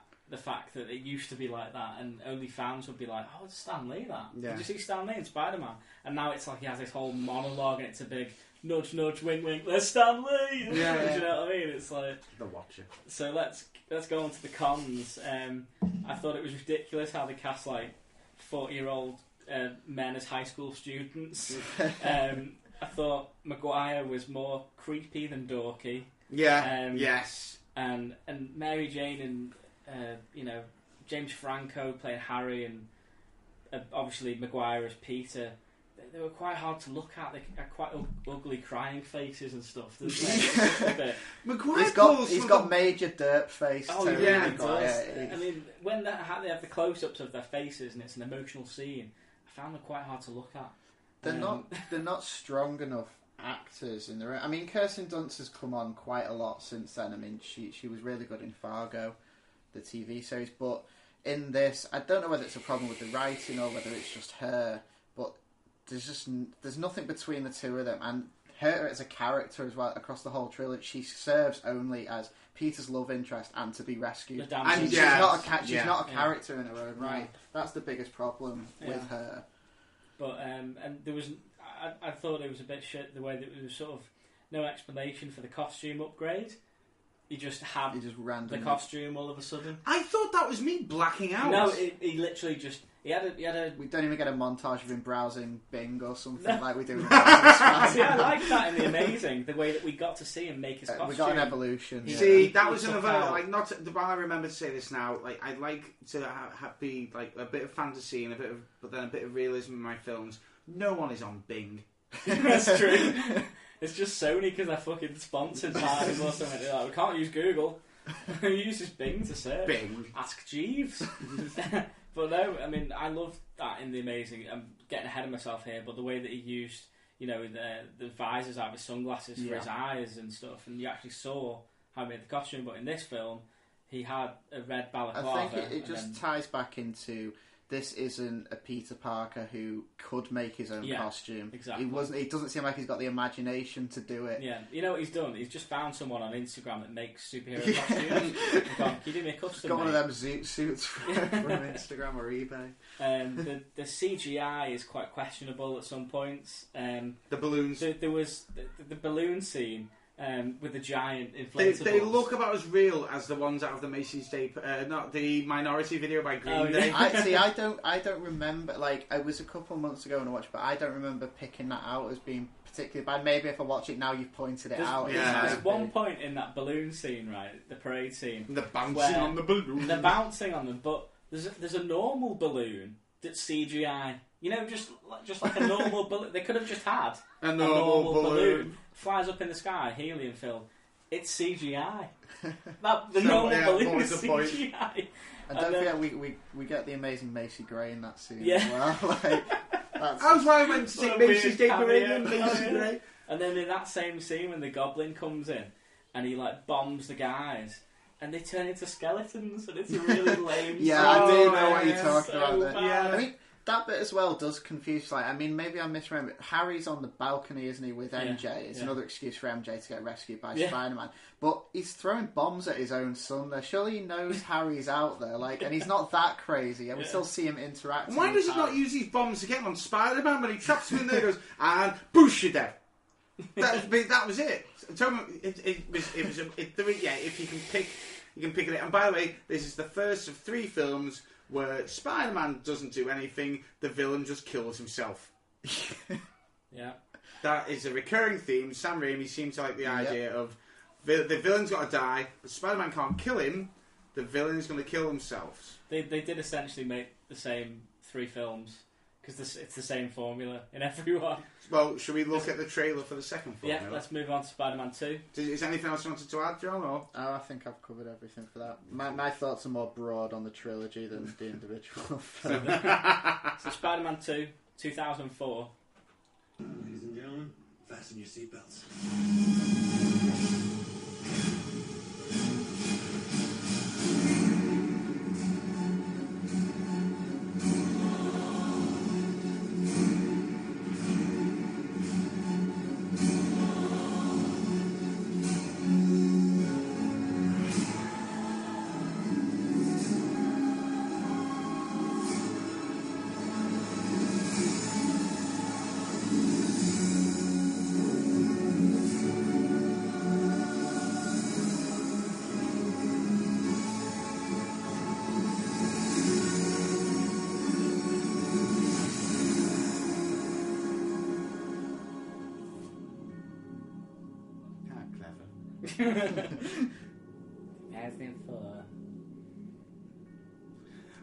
No, I mean, this is highly regarded as one of the best superhero sequels of all time, isn't it? Everybody loves this one. One of the best superhero films ever made. I will tell you why. Fucking Doc Ock. We've talked about casting before. I always forget. He is my favourite casting of all time. He gets that character. Choice, yeah. Alfred Molina, isn't it? Is it him? Molina? He looks like him. Yeah. They make him naturally look like him. Like they give him the goggles and the glasses, and the CGI on those tentacles. That was totally way ahead of its time. Was it CGI then? Yeah. Or was it? There's a lot. There was some physical. There is some animatronics, but a lot of it, is CGI if you really pay attention to it. It's doing all this really wiggly stuff, but it proper holds up better than, like you said, some of the other things. Like there's bits where Spider-Man jumps and it looks unnatural. Like he just goes. It's like he's gone da-da-da-dum and then been moved by a rope and then jumped. But then he's going towards Doc Ock and this tentacle's doing this, and I believe that's there. And he was a great villain. He was compelling and believable, and he had substance. He had an arc as well. They had an actual story. He wasn't just evil for the sake of evil. He was obviously trying to do something. He was so convinced. He had convictions with what he was trying to do, and he does he obviously comes full circle by the end of it. He was a scary villain too. But scary. He had a great Again, theme he goes back music. to the horror thing you were talking about with Sam Raimi. I know what you're The talking scene about. in the surgery That's scene, amazing. it's incredibly shot. The Like way that the it's edited. cinematography. Yeah. It's How so did good. the bit where there's even a woman and her nails are scratching along the floor? I don't know and how it's- they got away with that. I this. don't. Yeah, I yeah. watched it. When I watched that, it There's does. It sends you shivers. It is It's amazing. truly terrifying. That's such a great scene. People's heads getting crushed and it's going through And people. But they give Yeah. the tentacles their own personalities, Yeah. like Yeah, birds or dinosaurs. But they have, something, but they've got squawk. cameras, so they have eyes. So it then becomes very like Evil Dead because the way it's Yeah, moving, like yeah. the Evil Dead things, with Yeah. the like, and he gets the chainsaw. Yeah, the chainsaw, yeah. comes out. It's so Fantastic. good that. Yeah. I loved Doc Ock's theme music as well. Oh, Yeah, it's just like, stomping along. again, Danny Elfman hitting it out the park with the score. Loved it. I mean, going back to the first one, how it sort of it struck a personal chord with me. This one even more so. He's a bumbling, unreliable, broke pizza delivery guy, college dropout photographer, Trying to be a photographer, living in a shitty flat. At the time. At the time, it couldn't relate any more to me. I love the whole friendly neighbourhood Spider-Man vibe. It was more in this one. than the first one. Spider-Man, unnecessary racist cameo. I thought, well, apart from that one, I thought the humour was better in this one. Yeah. There was great slapstick in it. The dialogue was good in it. The scene in the lift where he's like stood next to the guy and he's in his costume and he goes, "Cool Spidey outfit." And he's like, Rides looks up on the uncomfortable. crotch. Rides with the cross, bit itchy, and that scene sort of at the The start beginning of when- cosplay. where he's like, when he goes into the broom cupboard and all the brooms are falling out, he's trying to push them back, Yeah, close it, constantly trying to get. and then with the pizza, with the stack of pizza, and the guy like opens it up and about to eat the slice and he flips it away. Yeah. There was just little bits in this where I thought that humour is great. It It's a lot better. definitely improved over the first one. Yeah. I thought the character development was better. With Pete struggling with his duality, his secret identity, This Now- is my. his feelings Yeah, towards John, MJ. do you want to take this? Because I think you I was and I going think the to same say thing. this is across all three. This is my biggest problem with this trilogy is the duality. I mean, it might be a different opinion from what JB was going to say, but I think they focus on it far too much, and I think it detracts from some of the fun. Like them scenes that you're talking about, where he's flinging through, trying to deliver the pizza. That's fantastic, and it's a lot of fun. The whole duality thing, I get why they do it. It's a big part of the character and it's important, but I think they just go a little bit too far and it becomes too serious. And I think Tobey Maguire he pulls it down a little. He drags the tone of the film down when he's not Spider-Man in this. Well, he's not. Like we said before, he's right down the middle. He's not Peter Parker and he's not Spider-Man. This becomes about a guy who he's now got to decide: is he Peter Parker and is he Spider-Man? But the actor can't get that right on the basis. So it was actually, I was watching this going, it's now become a bit of a Peter Parker story, but he's not playing Peter Parker right. And then when he's going to become Spider-Man, he's still not Spider-Man for me. It was really, really awkward. I think it does one of them things as well, which I hate in any superhero film, where they strip the superhero of his power to try and... just so they can have the dramatic moment when he gets it back later. Or he's a hero without it. Yeah, exactly. And they do that a lot in Spider-Man Homecoming. But that's what I thought they got really well done in Spider-Man Homecoming, was that conflict of him, trying to find himself, losing the suit with all the cool gadgets, and then bringing it back round and becoming the hero inside. I thought they nailed that in Homecoming. I don't think they got it right in the original trilogy. Personally, I think they just, and it goes back to Tobey Maguire not playing either character right, and I think that's the biggest needed problem. to commit to one or the other, and it does show in this. I did find myself when I rewatched this back going, I want Doc Ock back on the screen. Yeah, please. I found myself not caring. Yeah, that's the biggest thing. Like, I don't care. Just I don't want to see him struggling this much over these. It's interesting. You've got to see it all. I think you've got to see that he struggles to live this dual life, but I just think they go a little bit too far and take it a bit too serious. A bit too heavy-handed at times, maybe. That's exactly. It's too heavy-handed at times. Going back to a couple of things that I did like about this, the soundtrack was better. You know, you got some top draw pop punk in this. You got Dashboard Professional, Taking Back Sunday, Midtown, the Ataris, and then Hero by Chad Kroeger. I mean, that's an anthem. It's a tune. You know, you can't deny that song, man. JB's grimacing now, but I like it. I do. It's really annoying. I really like that song. That video is boss as well. But something else I really liked, the set pieces, I thought they were better. There were more practical effects in the action scenes. I liked the way that they did his spider sense in this as well. Yeah. I didn't. Well, they have that close in zoom and the noise. His face. And as far as I can remember, I can't remember them doing this in Homecoming. The spider sense. That's one of my they points. Did they? I will wait until we get to that because I've got stuff to say on that too. Right. So, has anyone else got anything to say about what they liked about this? On Spider-Man 2, it's got one of my favourite superhero scenes. One of my favourite scenes for a film ever, which is the train set piece. When he stops a train, it's so well shot. The whole it's leading on from a big fight with Doc Ock. So you've got Doc Ock in there. You've got him trying to save people. You've got that the duality where it should be. Mask Does he comes off. That's that bit where he's stretched Crowd out surfing. across and then they pull him back in. Yeah. Oh my! Like he gets you right there. It's like, a good gets you scene. right in the feels. Ignoring the bit where he's struggling to hold it with the webs and he looks like he's shitting himself. Tobey Maguire dirt face. It's full on Tobey Maguire dirt face, but that is a great scene. It is give you that. It's a good In fact, the entire fight scene is great. Like how he flings himself through a gap in a bridge and like Doc Ock looks shocked and gets hit by him. Shock Doc Ock. Shock Doc Ock. I love that bit in the bank where Doc Ock's literally throwing bags of money at him. Yeah, he's got the hat on. Doc Ock's even got the hat on. You got it's a classic. It's the classic villain robbing a bank. Spider-Man there. But there's we've almost actually reminded me of a negative. So Peter runs away, and his Aunt May is like, "What? You're running away, you little pussy bitch! You help me out!" And then your grandson's a real hero. Yeah, and Spider-Man comes back to save the day, but then they never address that.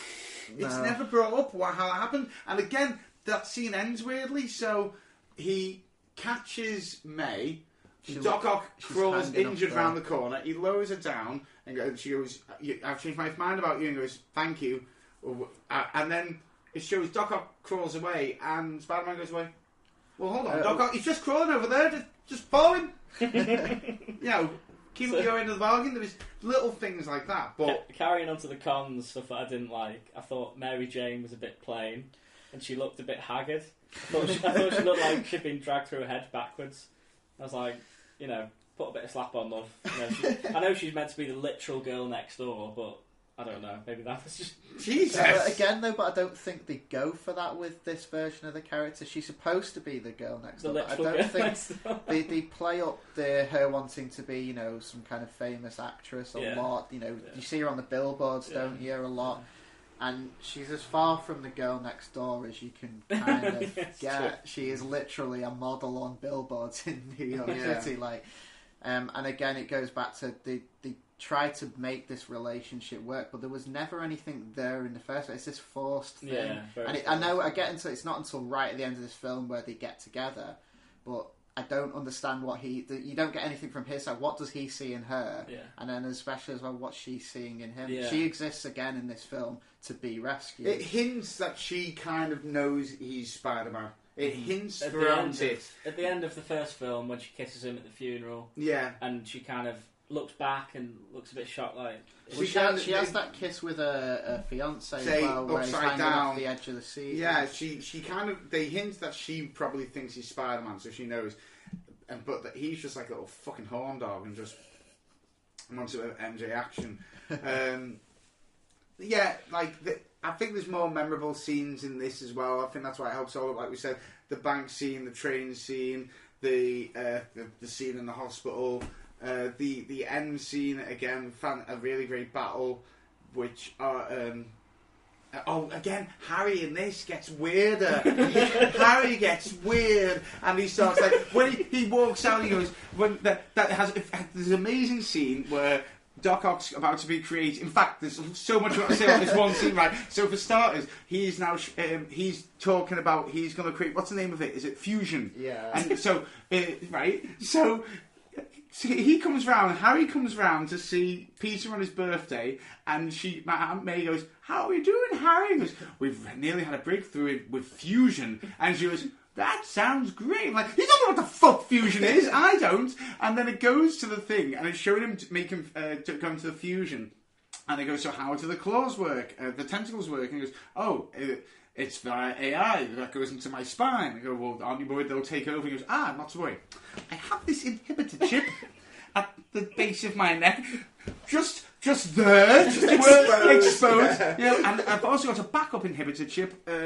It's protected by this dead kitten that I'm sure will be fine. Not going to happen." So lo and behold, that goes, and then there's a really great scene where Spider-Man pulls the power out, and that's really cool, and all the explosions go off. And then his wife dies in that horrible way. All the glass goes like into her. Yeah, which is so cool. And then it goes, and then Harry's coming out. People are dead. His finances are in ruin. And his way of reacting to it is, the old man, that guy got it wrong. The crazy science guy. And he goes, "You've got to focus on." He goes, "I only focus on one thing. Spider-Man." So he throws his coat over his shoulder and it's like gets the in the weirdest limo. way. It's like, that is not how a man would react. He said this exact line. "He insulted me by touching me." Yeah. Oh, yeah, it's weird. It's so weird. He turns almost into a different character from what he is in the first one, and I don't know whether that was a conscious decision by James Franco, by Sam Raimi's direction, but yeah. There's another weird scene with Harry in at the gala where he like bitch slaps Peter. Oh yeah, twice. And then Peter's just like they're going, I don't know, Mr. Harry. I just I'm sorry, Mr. Harry. And something that I really struggled to believe in this, and which I didn't like, was the element of Peter losing his spider powers. Like he loses his powers because he's sad. Yeah. I mean, I guess spiders don't stop making webs if they're depressed. Problem. I think they're trying, again, it ties back into they're trying to create this dichotomy between the two sides of him. He's struggling with which side of the life he wants to lead, and this was the only way they could show it. They needed to show it literally, I think, rather than just being an emotional thing. Mm-hmm. And I don't like it at all. I mean, I said that before. Yeah. Like, it's not. It turns off and on as well. It's like, "Oh, I can't shoot webs today." So again, this is going into his motivation. It's like he loses his powers. He doesn't really want to be Spider-Man anymore, and because he wants to just have a normal life. So his body kind of like gives up on it. Yeah. But then when Mary Jane is in trouble, and he realizes, "I need my powers to save Mary Jane." That's his motivation, and that's what gets him going. It's a bit of a cheesy route to do, but this was very early. And can I just say one more thing before I forget? You got Doc Connors in this. Yeah. He was meant to be the lizard, wasn't he? Really? He shows up in the third one as well, doesn't he? He's already he's got no arm. He analyses the symbiote, doesn't he? Yeah. I think they were hinting that was where they're going to go. Do we all agree before we conclude talking about Spider-Man 2? We liked this better than the first one. Yeah, I think it holds up better than the first. I think it's a close call because I loved the original one, but I think you have Doc Ock. It's Doc Ock that makes it. Doc Ock is, and again, he does the right thing and kills himself. Yeah, again. So let's move on to the absolute stinker that was Spider-Man 3. I can't wait to see. Let's not get hasty here. We can spend more time on Spider-Man 2 if you want. This was 10 years ago. This was 2007. So they spent 3 years on this? Yeah. Fuck my life. I have to stop it.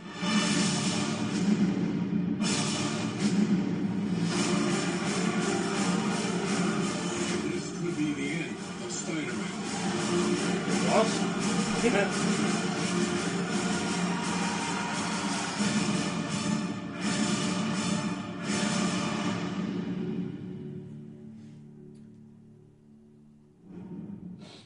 Can I just say that was a very good trailer for a shite film? I disagree. That was a trailer that was so confusing. It's completely balls me up. That didn't look anything like the film, did it? Like, the film that we got was not that. No. That I think it's quite a tight trailer in terms of it makes you kind of go in expecting quite a tight film. Yeah. Obviously, that's not what you get in the end. It's intriguing enough. The black suit is very cool, I think. And that's something that goes through the whole film. Like, it's a cool suit. JB joked and when the news report said this could be the end of Spider-Man, and it, like you said, it was. This killed the franchise for 7 years. You know, The Amazing Spider-Man came back in 2012, but this was so badly received.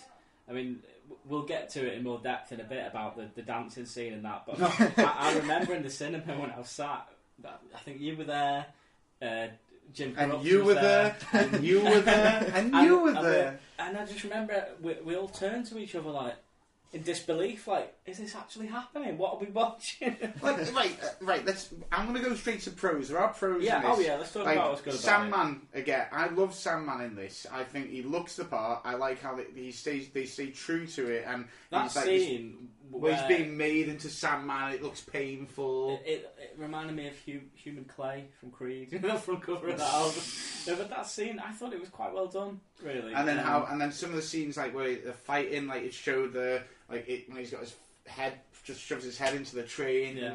There's some great moments like that, but to be honest, for me, I've got in the good bit on my phone here. I'm looking at my notes, and you've got like 3 things. I've got 3 things. I've got Gwen Stacy. I quite liked her.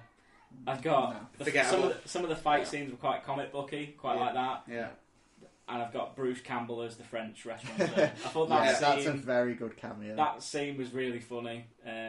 But I didn't like anything else about it. So. Oh, let's just deal with the fact we hate this film. What did we hate? Did you like anything about it, John?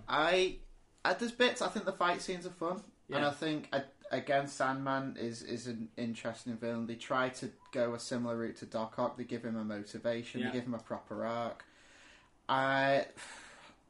It's got a lot of cheesy fun to it. I think if you don't take it too seriously, it's okay, but I think the problem is we've been trained by this point to expect a half decent film, and then to go from it's such a tonal shift. I think that's the biggest problem with it. Yeah. It's so tonally different from anything else. The acting in it I thought was awful. Yeah. Peter was really cringy in it. James Franco was in full creepy mode. What is with that? Like in the kitchen scene where he's dancing with MJ making an omelette. The first 10 minutes, like. Harry should be dead. Yeah. That knock he takes to the head, that could not... Super soldier serum or whatever he's got. He'd break his neck from that fall. Yeah. But anyway, this isn't about realism, is it? We've got a giant fucking sandcastle. Yeah, so I thought the jokes really missed the mark in this film as well. It goes back to kind of Spider-Man 1. He's less quippy again in this one than he is in the second. But I think this whole film has it tries to have a darker tone. Tonally, it's very off. Yeah, it shifts around quite a lot. And I thought that the score was really strange as well, and the music choices were pretty odd. Venom just wasn't Venom. Can I just say, Topher Grace as Venom was probably one of the worst casting choices in history. Yeah, considering he'd been so good with casting, what was he thinking with Topher Grace? The guy who plays Eric in that 70s show. It was really bad, and the CGI is ridiculously shite on Venom. I was really disappointed because I'm a big Venom fan. This was the first time we've seen Venom. I think people got excited about it because it was like, Venom's going to be in this one. And I don't know huge amounts about the character, but from what I gather from just watching it, he's not been done justice at all. And he's not in it.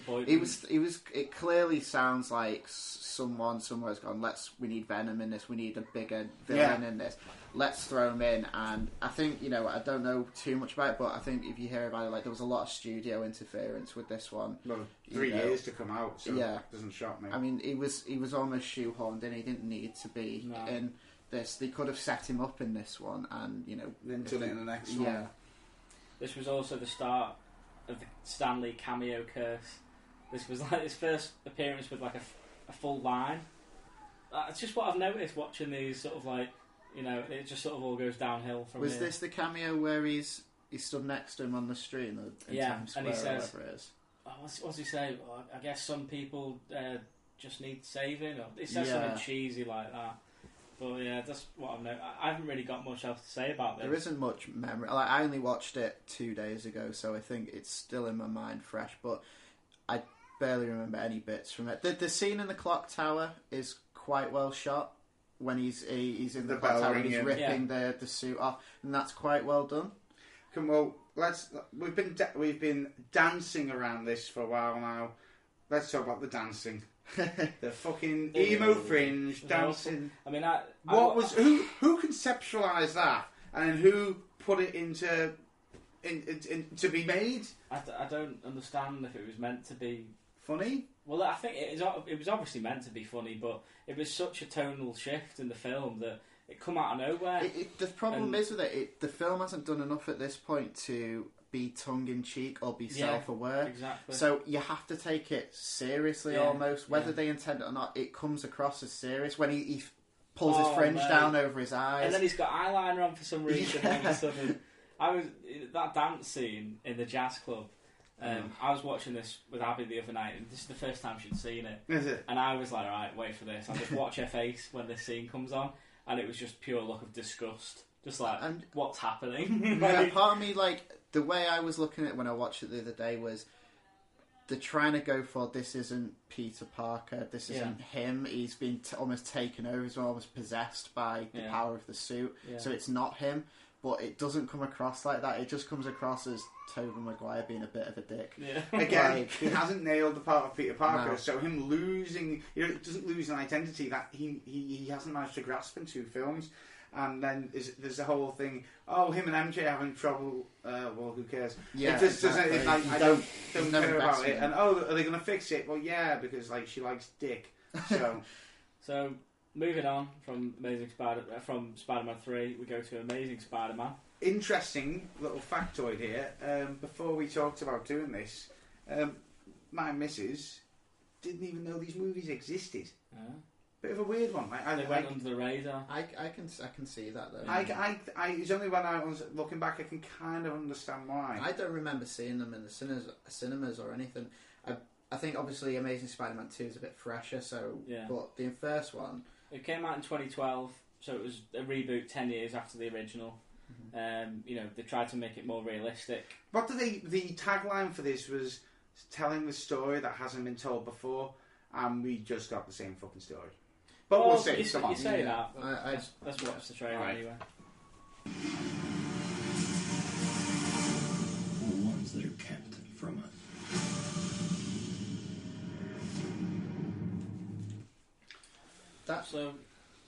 I mean, like I said, they tried to make it more realistic. It didn't really work for me, but I've just made a note here when I was watching it the other day that it might strike a chord with the people who this is their Spider-Man, that generation. I mean, I watched it with Abby, and she liked this better than Homecoming. And that's my exact thoughts as well. Like, this is my favourite Spider-Man film. And I think the trailer that we've just watched doesn't do the tone of the film justice at all. It's a lot more light-hearted to the actual film than that trailer. You know what though? I'm going to kind of disagree there, because I felt like there wasn't much joy in this film at all. I thought the first half of the film was pretty grim and a bit depressing. I thought it was... I was about warning myself. The way he's like, it's like hard, and the way you just described it was pretty grim. Well, I don't know. I just felt like there was no joy in it. I thought it was quite pedestrian. I just thought it was a run-of-the-mill superhero film, and it wasn't comic booky enough. There wasn't one moment in this film that made me go, wow. There was no fucking great scene, nothing memorable that sort of stands out. See, for me, I'll challenge you on that one. I mean, JB's just made a noise over there, so I don't know what point he was going to make, but the scene with the cranes in this film, that's a good scene. It's close second for me behind that train scene in Spider-Man 2 in terms of how evocative it is with the emotion, everyone coming together, helping this guy they don't know. Up until this point, he's been treated as a vigilante, he's been painted as a bit of a villain, and they all come together to help him, and it's quite a stirring moment. No, this was actually something that I noted down. That was one of the best things about this film. That scene, it's an important part of his character arc. As Peter Parker and Spider-Man, really. I thought it was a good first step in the right direction, given what we just had, especially Spider-Man 3 prior to this. I thought it was a good first step in the right direction. I remember coming out of the cinema and thinking, this was a comic book film. This genuinely just went back to straight grassroots comic book, having fun. It wasn't. You say he tried to make it more realistic, but they didn't go too dark and gritty. I know you're saying grim, No, it wasn't. but I love the fact that they let them to Garfield and Emma Stone ad-lib a lot of the conversations, so that made it more believable. Believable, I mean, and the banter was good. Was brilliant. Well, I mean, I think they were together at the time, they got and together. it shows. It comes across like. As well, like it's one of the things noted. It's not just in this first one, but in Amazing Spider-Man 2 as well. Gwen Stacy is an actual character. She has her own story. She exists outside of Peter Parker's life. She's smart. She's more intelligent than Peter Parker in a lot of ways. Mm-hmm. She's already working for Oscorp. She is her own character. She works really well. Well, for me, this is where there's a bit of a problem because, like you said, she's away from Peter Parker. There is no Peter Parker in this film. Andrew Garfield plays Spider-Man, and he is constantly Spider-Man. When he takes off the mask, he's Spider-Man. He just doesn't do the Parker. He's too handsome and cool, and he's far too cool. When you think about Tobey Maguire, like Tobey Maguire in Spider-Man 2. Putting his glasses on, buttoning up his shirt, going for a walk and falling over. Okay, that's too much in that direction. This is taking it in the other direction. He's painted in this as more of a social outcast, skater boy type thing. He's not. He comes across as a lot more intelligent. He's clearly got the intelligence side of things down. That they go to great lengths to try to push that maybe a bit too much. But I get what you mean. Like. Whereas Tobey Maguire he was just a nerd, wasn't he? Like he didn't come across intelligent, but he was a nerd. He was socially awkward, wasn't right in that. This one is almost like you say, it's gone completely the other way. He's almost too confident. Like you say, he plays Spider-Man very well. He's quippy, he's smart. He has them great one-liners that you want from Spider-Man. Oh no, a knife! My only weakness. Yeah, exactly. There's some genuine fun, and he makes his own web shooters. I know, obviously, he gets the fluid from Oscorp, which. Doesn't bother me too much. I think that's one of the bits I liked in Homecoming. We'll go to that later, but I think the web shooters, one of the little details I love about the web shooters is the way they light up every time he flings it. It's just a little tiny thing. Details. I think it's I don't know. It's just something about it. There is memorable scenes in this. I wouldn't even go as far as to say that the cop car scene. When the guy robbing the car scene, and he's just in the back. Oh yeah, just sat there like going. And that's when he's first testing out his shooters. I think it's genuinely funny. It had the right motivations, and if I had to think, the only thing that really brought me down the two negatives I have are how many people find out his actual identity in this freaking film. It's like, what's the point in him having a secret identity? And then number two, the lizard. What's he called? Not Doc Connors. Is he just called the Lizard? Yeah, the Lizard. Just called the Lizard. I thought I was being like stupid there. He doesn't look right. He looks like. Where's his nose? He looks odd. You've got a model of him somewhere, haven't you? You've got it in your car. In my car. It looks nothing like. I always remember the classic Fox. Again, going to Fox Kids cartoon. The classic Lizard with. It just looks like a dinosaur wearing a lab coat and purple trousers. That was my Lizard. That was something that I really liked about this, though. That he wore the lab coat for a little bit. Yeah, when he comes up out the sewer, doesn't he? At one point, I think Reese Fans is brilliant. I think when he's not the Lizard, when he's like when he's Kurt Connors and when he's kind of transforming into the Lizard, I didn't mind the Lizard as a villain. He's a bit forgettable. He doesn't have a decent enough justification for doing what he's doing. I don't think. Like, he just kind of goes crazy. There's kind of weird. There is weird moments in these two films. Like in this one. Connor keeps his lab. Where's his lab? In Oz. Oh, underground. Underground, but he has all his plans recorded on the tape, and that's how he finds it out. I thought that was the Connor's plot was a bit weird. The way he went mad, and I mean, all he wanted was an arm. So why did he go crazy? He got the arm. Why did he go crazy? I don't understand. Like, I think they kind of do touch on it more in the second one, which is not an excuse because they should cover it in this one, where they kind of cover the fact that it was not stable unless you used Peter Parker's dad's DNA. Like, if you had his DNA, then it's going to be stable. What's with the end credit scene as well? Do you remember that? So at the end credits... it addresses that in the second one. Oh, is it when it shows someone coming into... Yeah, it's about collecting the Sinister Six, I think. Oh, is that what it's about? Yeah, never came to fruition. I thought it was Connors having a word with himself. No. No. But going back to, I said that I like the way that the lizard wore the white coat for a little bit, because it was like the classic Jack Kirby look, wasn't it? Because I was talking to someone at work about this the other day who was into the Spider-Man films, and he said that he thought it was a bit too brutal and not kid-friendly. It was like that fight scene with the lizard, it was a bit too much. And I said, well, my kid liked it, and he watched that. I get the point that they're not as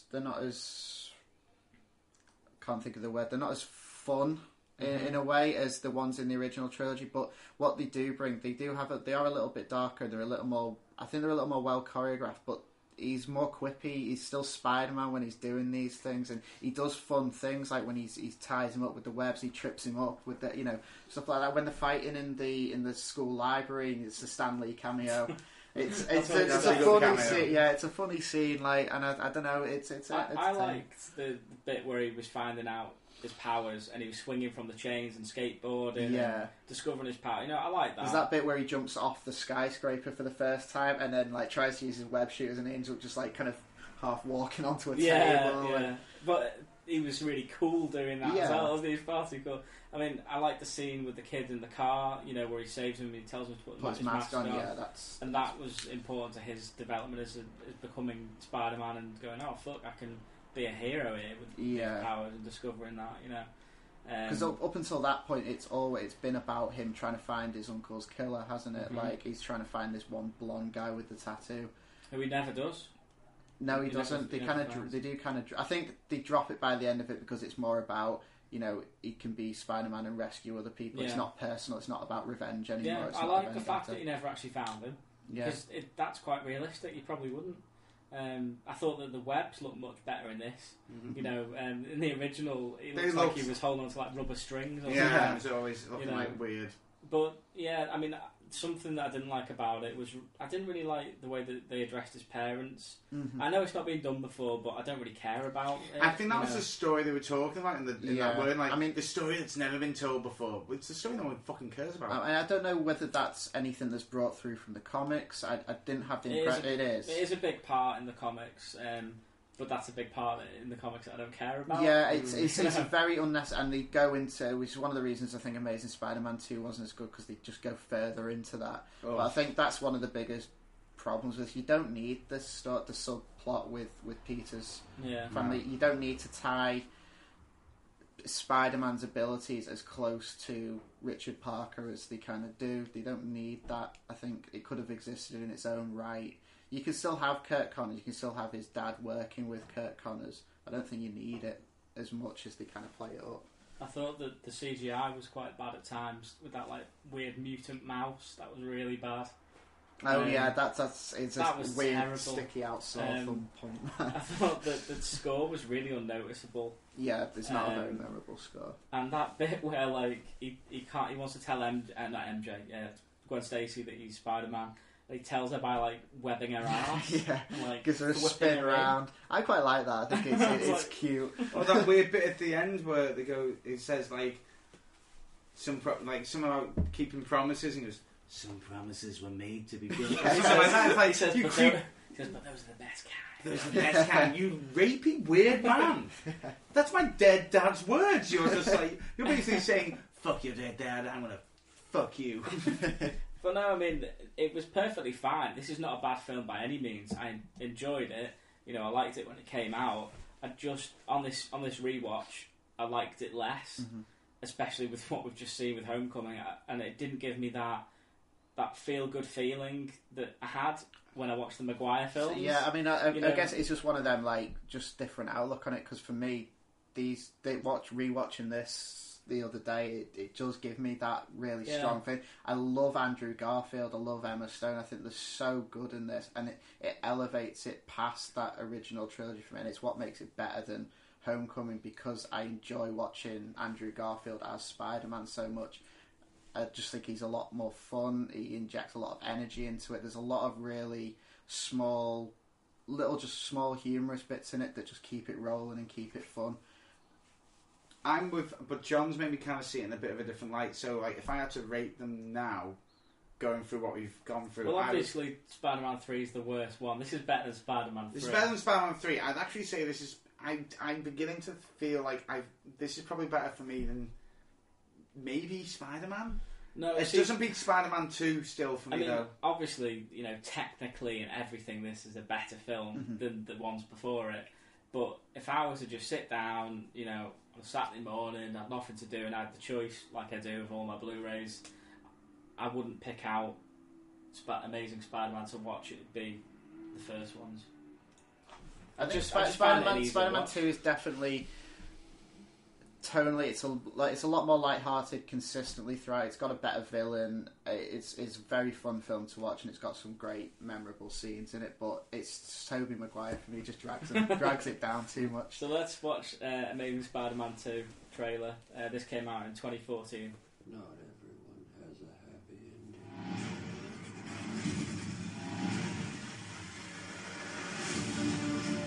Literally the last scene. Yeah, so fucking annoying.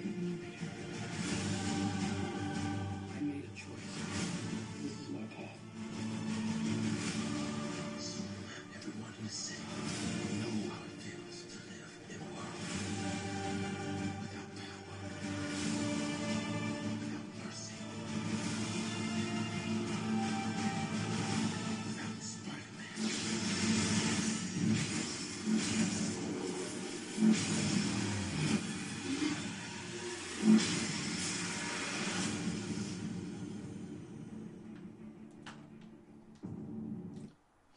So the first thing I want to say about this is I feel like I've been missold it. I think it's very misleading. Especially that trailer. But, on the front of the Blu-ray, you've got the Rhino on there. Yeah. Why put the Rhino on there when he was in there for like 5 minutes at the end of the film? It's a strange marketing choice. Like, it was already a film that's got Electro and, they hint at Green Goblin in there, and you just don't need... There was far too much going on. They put all their eggs in one basket there and then rushed it. Saying that, there was some good things about this film. I thought visually it looked amazing. The slapstick was good in it. Some of the humour was good. Like when he's in bed, chimneys, and he's like he's all dirty on his face, and she's like, "What have you been doing?" He's like, "Well, I've been cleaning the chimney," and she's like, "We don't have a chimney," and he goes, "What?" That's absolutely brilliant. hysterical, that bit every time I watch and when he was like doing his washing, and she was like, "Oh, it's all come out red and blue," and he was like, "Oh, that's when I was washing the American flag." There was some good parts of this film. I thought the costume looked great. It's changed slightly from the first one, I think. The Yeah, lenses in the eyes. I thought it looked better. The story in this is what really derails it, and you can say about the characters, maybe them throwing too many characters in, but the story is actually really quite dire. It's all to do with his parents. Yeah. Again, but then there's this weird thing, like they keep a train underground that he has access to that has secret files. But it's like, what? He did nothing with that apart from watch a video. Yeah, and then it's like when you try to think of somewhere to go later where it's safe and secret, the fucking secret train you discovered, you dick. What else is there? Something that I quite liked about this, I think I like Jamie Foxx as Electro. Oh no! I thought he was very Jim Carrey from the Batman Forever. Very Riddler. He plays it very like he's obviously made some interesting choices when he decided, or the way he decided to play it. When he's just Max before he becomes Electro, I quite like the creepy Spider-Man stalker thing he's got going on. What did you think? It was like the Riddler from Batman Forever. Yeah, he does have that. Where he was obsessed with him. Yeah, but it's kind of like it looked bad in a way. I mean, you can see the fake gap in his teeth. Yeah, it's quite obvious. I thought that the big fight between them at the end, I enjoy that. It's a lot closer to the fights you get in like the original trilogy. It's fun. It's a CGI mess. It doesn't look bad to CGI, but it looks like a cutscene from a video game. Oh yeah, that's what it looks like you're watching. It's not necessarily a bad thing. It's still an entertaining fight scene. There's a lot going on. And there's stuff at stake. It's quite well done. I didn't like the way that he looked like Dr. Manhattan. The way that he sort of can evaporate and go into the power grids. He almost rips a line from Watchmen as well, where he says they'll treat me like God, god. And he does look like Dr. Manhattan, and it did make me think of Watchmen. I'm like, hold on. Something else that I liked though, you're probably going to gasp at this. I liked Harry is the Green Goblin in this. Did you hold on? Did you like Harry or did you like Both. the Green Goblin? I thought he was great in it. I really liked him. I think you're definitely in a minority for most people. But I actually don't disagree with you too much. I watched this just before I came here, and he's not that terrible. Like he overacts quite a lot. Yeah. Now you but say I don't know whether yeah. to blame the writing or whether to blame him. Some for of that. his delivery is a little bit much. He looks like they're like a mouldy Chucky when he turns into the fucking Green Goblin. I liked his relationship with Peter, and he sort of had that that bromance that you didn't get in the first one. Yeah, it's like, oh shit, yeah, Peter would have male friends and have a like a dude. No, he's a social outcast. It's misunderstood. I like that, and I liked when he transformed into the Goblin. I actually liked that better than the original film. I think it wasn't a mask. Like he physically looked like. Well, that's the Goblin, what I kind of like the way they brought in Norman Osborn. They brought in this idea that there's a kind of family disease, like a genetic disease. You know, Norman Osborn's managed to stave it off. They don't go into too much detail on that, I don't think. And then they don't go into enough. Like, I've lived with it all my life. You have 3 weeks. Yeah, that's what it does bother me. Like, it does come on very, very quickly. All of a sudden, like, obviously he does take some kind of weird serum thing that does like accelerate it quite a lot. Yeah, that's true. He does do that. I know he wasn't in it for much, and it was a complete marketing missile. But I like the Rhino.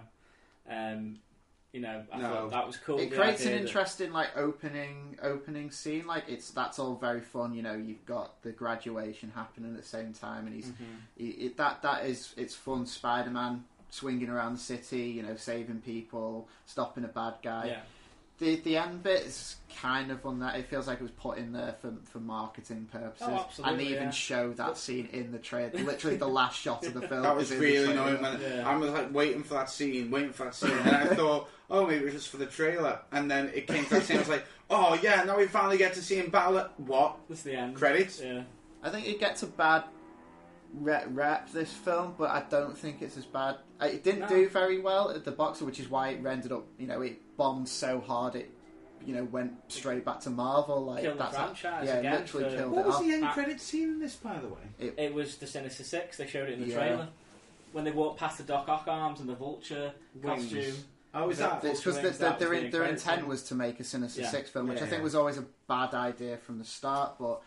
It's a shame because I think Andrew Garfield was really good in this as Spider-Man. Like, he loved playing this character as well. I mean, you could see clear. It's absolutely. Yeah, there's a lot of same again. Him and Emma Stone, they work so well together. Yeah. And you know, Gwen Stacy's death at the end. It's a good plot point here because it rounds off the two films quite nicely. It creates a big emotional impact for him going forward, and then would have given them the opportunity in the third film to maybe introduce a new Mary Jane, which I think was the intention. I think they even cast a Mary Jane, they just didn't shoot anything from I thought the death of Gwen Stacy was handled really well. A lot of fans of the comics knew that it was going to happen because they saw what she was wearing in the trailer, and they were like, oh my god, that's what she wears in the Death of Gwen Stacy arc, you know. So a lot of people knew it was coming, myself included, but when it happened, it was really shocking. Yeah, and I remember like gasping in the cinema when I saw it. You don't see main characters get killed off in superhero films. It doesn't happen. Like, there's never any stakes, and this would have put it out there that people can die, like the main characters can die. Obviously, you're never going to get Spider-Man dying in them, but if they had gone on to do a third one, it does raise the stakes a bit. Like, it gives you that bit of extra tension, which is lacking in a lot of these films. There was a lot of bad things about this film. I didn't like the dubstep score. I know some people really like it, but it wasn't to my taste. I don't know anyone liked it. Like Jamie Foxx's own little score was it was interesting. When he was that scene in Times Square when that dubstep score really kicks in, and then he starts. He hears the voices in his head, but they're like singing in the score. He's like, he lied to me. I had a conversation with this. With my girlfriend yesterday when we were watching it. We were watching part of it, and she remembers distinctly being in the cinema at the time, and the way they played in the cinema, it echoed around the surround sound, so it feels like maybe it was done as an effect more than anything. I mean, it works okay for me. Like, I didn't mind it. I thought it was an interesting way of doing the score. going back to what like a Dalek or something. There's not. Let's Sorry, be honest. There's not many redeeming features of this film. We're trying to find bits we liked because we don't want to almost jump on the bandwagon, as it were, and go, "Oh, this was a pile of shit." It's but not a great. It wasn't great. It wasn't great at the all. Sony product placement was ridiculous. Yeah. Oh yeah, everyone I counted eight Sony product placements and the amount of Sony Vaio laptops. I mean, the flashbacks from his parents. They didn't even have Sony Vaio laptops in those days. I mean, how long ago was that? Like, I don't know. Oh, you're talking like 20 years ago. Yeah. Like, 15 years and ago. The Wi-Fi would never be that good up in that airplane. There was something else. There's a big plot hole in that. I remember someone pointing out there's a massive plot hole at the very start because it's shot on a plane. Hold on, Amazing Spider-Man. I should have done my research here. Sorry, guys. Like, just to go back to like another kind of negative, the middle of this film is very dull. Mm-hmm. Because you don't have Electro doing anything, you don't have Harry Osborn doing much of anything. He only comes into it about halfway through. Exactly. There's just nothing going. It turns into a story about his parents again, and it's boring. You get a nice scene with him and Aunt May, like him asking about wanting to find out more about his father, when she's I'm your parent. Yeah. Your man. He wasn't here, and it's a good little. Does give you a bit more. That was acted grounding. Pretty well. Yeah, it was, and it was quite emotional. It's Sally Fields, isn't it, who plays Aunt May in this? I think she's good. But I mean, so compared. I mean, the main reason why we've looked back on these films is to compare them to Homecoming, and for me personally, I think Homecoming is better than all 5 of these. I know your feelings are different, John. Yeah. I mean, we're obviously going to go a lot more in depth into it. I get why people love Homecoming, I honestly do, and it's not a bad film at all for me. I just had too many problems which took me out of it and stopped me from enjoying it as much as The Amazing Spider-Man, because for me, The Amazing Spider-Man is still... I don't know what it is, like, for a lot of people it doesn't resonate so much, and I think part of the biggest complaint that gets thrown at it is it was too soon telling the same story that the first one was, but I think it did it in a slightly different enough way that it was still fresh, and they went a different way with a different villain. It's not like it was a straight up remake of the original Spider-Man film. And I think Andrew Garfield, for me, like, I get what you say, that's original Spider-Man, that he's your Spider-Man, in terms of there's no kind of, there's not really an age gap or anything where it'd be a difference, but for me, like, I don't know, I resonated more with Andrew Garfield's version of it. Yeah, I mean, if I were to like rate them in order, obviously Homecoming would be at the top, then I'd go Spider-Man 2, Spider-Man well, in terms of who we think is the best, let's say Peter Parker / Spider-Man, who would we go with? Well, okay, so who played Spider-Man better in these two? The original or Amazing? Well, it's Andrew Garfield, I think. I think most people would. Tom Holland is a better Spider-Man and Peter Parker than both of them. I think he's fantastic, and when you consider he's young and what they're trying to do with him, I think he's got a lot of energy, and he's clearly passionate about playing the role. And I do have some problems with how they try to fit him into the universe overall, which is where my biggest problems with the film come from. But I think I still enjoy Andrew. It's a different take on it, though. The Peter Parker that you get in Homecoming is completely different from the Peter Parker Spider-Man in this one. The Amazing Spider-Man's version is a lot more mature, which is an obvious conscious decision. It's a completely fair to compare. Yeah, exactly. I mean, I think we all seem to be in agreement that Tobey Maguire isn't. He wasn't right for it. Maybe like he worked in the first one. But as it went on, he wasn't quite. He worked in the birth of superhero films of the modern age, but if you were to do it now, it'd be like. Well, we have different standards. I mean, we think about it though. The Amazing Spider-Man, when that came out, was 2012. We were already 4 years into the Marvel universe, so we'd already had Iron technically, Man. Weren't we really? So what's your? Yes, we had. I mean, I think Andrew Garfield. One thing I would have loved to have seen was Andrew Garfield in the MCU. I think that would have been ideal for me. But they couldn't have done it. Yeah, exactly. I get why they didn't do it. No, I mean, I'm really happy with the decisions they've made, and bringing Spider-Man into the MCU is a dream come true. Yeah. And that's what really struck a chord with me with this new film, Homecoming. I was just so excited that this was happening. Seeing him in Civil War, that was one of my favourite things I've ever seen. Amazing. Like, he's so good in that. Like, and that's what made my expectations so high for this, because he was brilliant. It's perfect casting, the costume, his the way they show his abilities in Civil War, his interaction with Tony Stark, the mentor role. It works so well in Civil War, and for me, it didn't translate through to Homecoming. Going on to like the powers, like you said in Homecoming, they have addressed the lack of Spidey sense. Kevin Feige said something quite weirdly. It was quite black and white, but then he's kind of backtracked and said he was being a bit cryptic. He's saying like you do see signs of it because he reacts to stuff that you wouldn't react to. Mm-hmm. But obviously he doesn't notice when the Vulture just swoops down, grabs him and takes him up. But I still believe that because he's still playing a young Spider-Man. I mean, they do touch on little bits like that when he gets vertigo, when he's at the top of the Washington Monument. Like, he hasn't experienced everything yet. Yeah, I think that's a fair point. But I think my argument against that is, you know, we've seen it now in the two different iterations, and I know this is completely new, but he should have these powers innately. I think, you know, the lack of vertigo, he shouldn't have vertigo. He should automatically get this spider sense. I don't think it's something that would develop over time necessarily. I feel like if he's gained these abilities to climb walls and do that kind of thing, why hasn't he got these innate abilities already to have this spider sense? Like, he's never had to use them. He's never trained them. Like, you've got. I know what you mean by innate, but having abilities. I get what you're trying to say, because it's more like, you know, he's got the ability, but he hasn't learned to harness them. You might be a naturally good singer.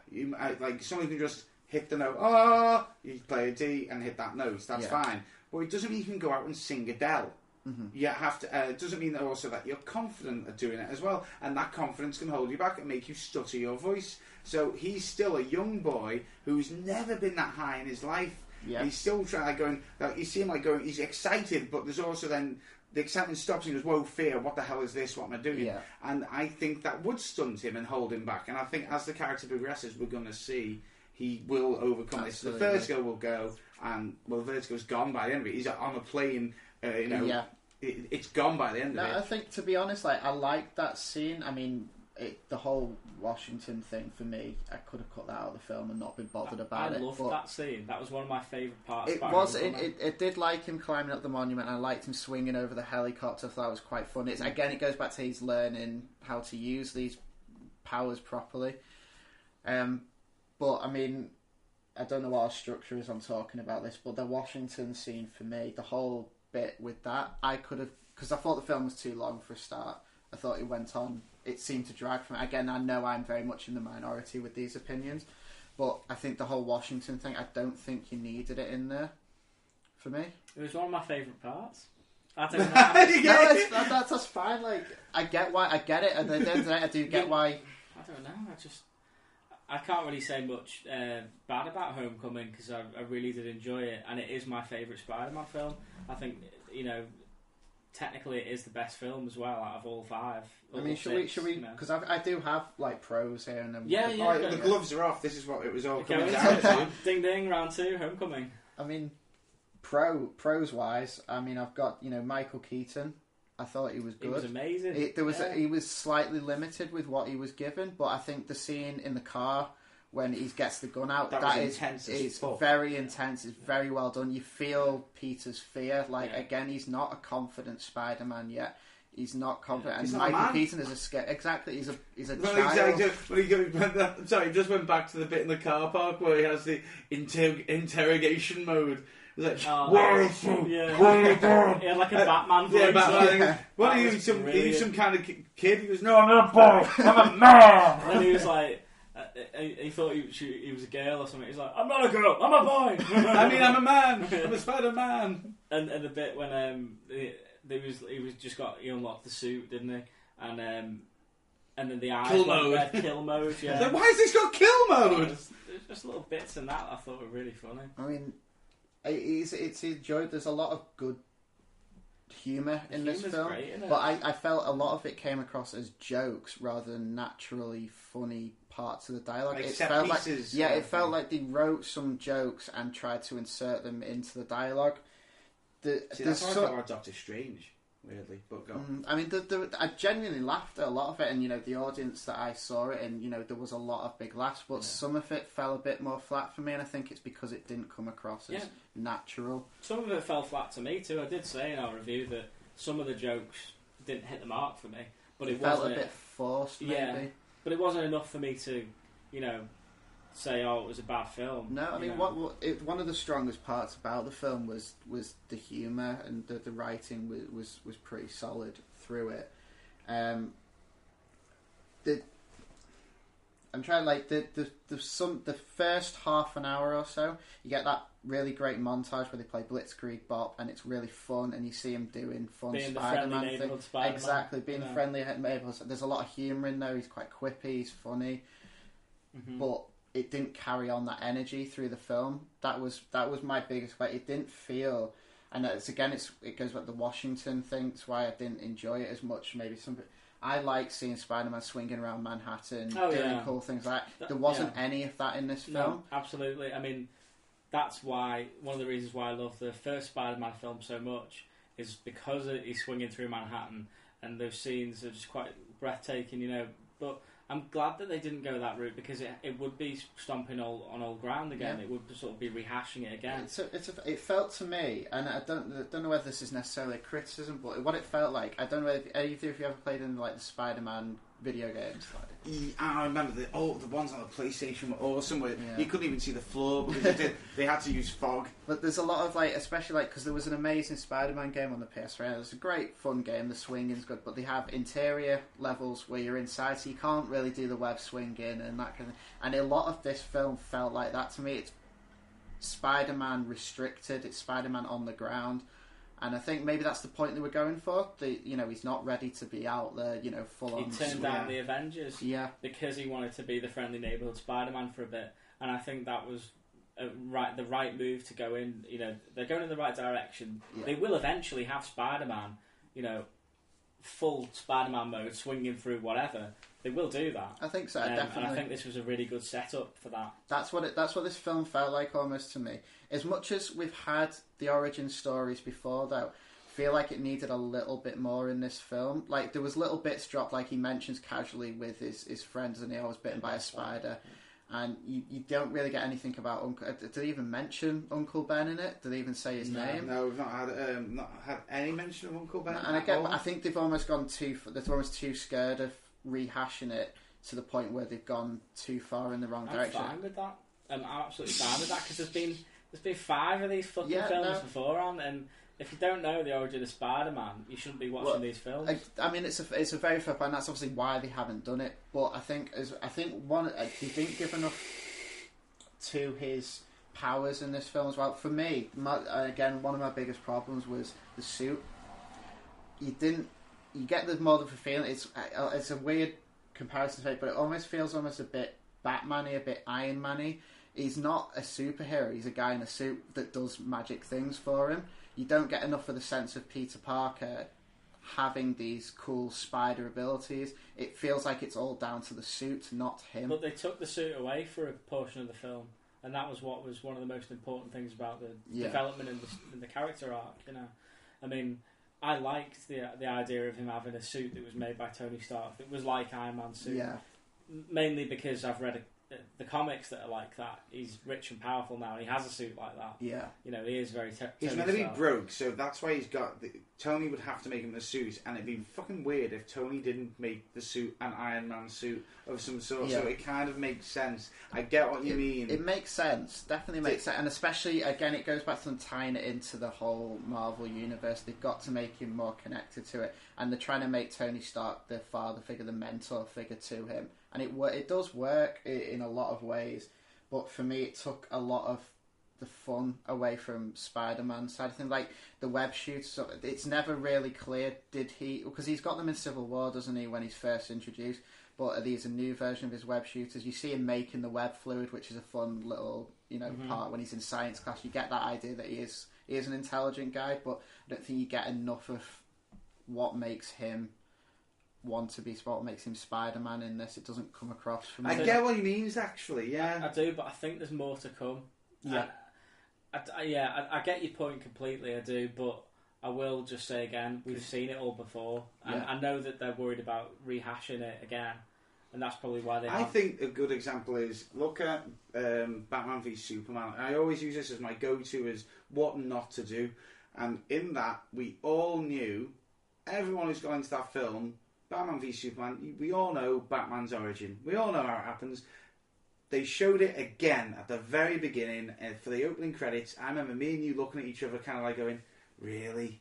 Do we have to go over this again?" I mean, who is this for? Yeah. There's no one walking into. If someone's walking into this film and doesn't know the origin of Batman, they wouldn't go to see Batman versus Superman.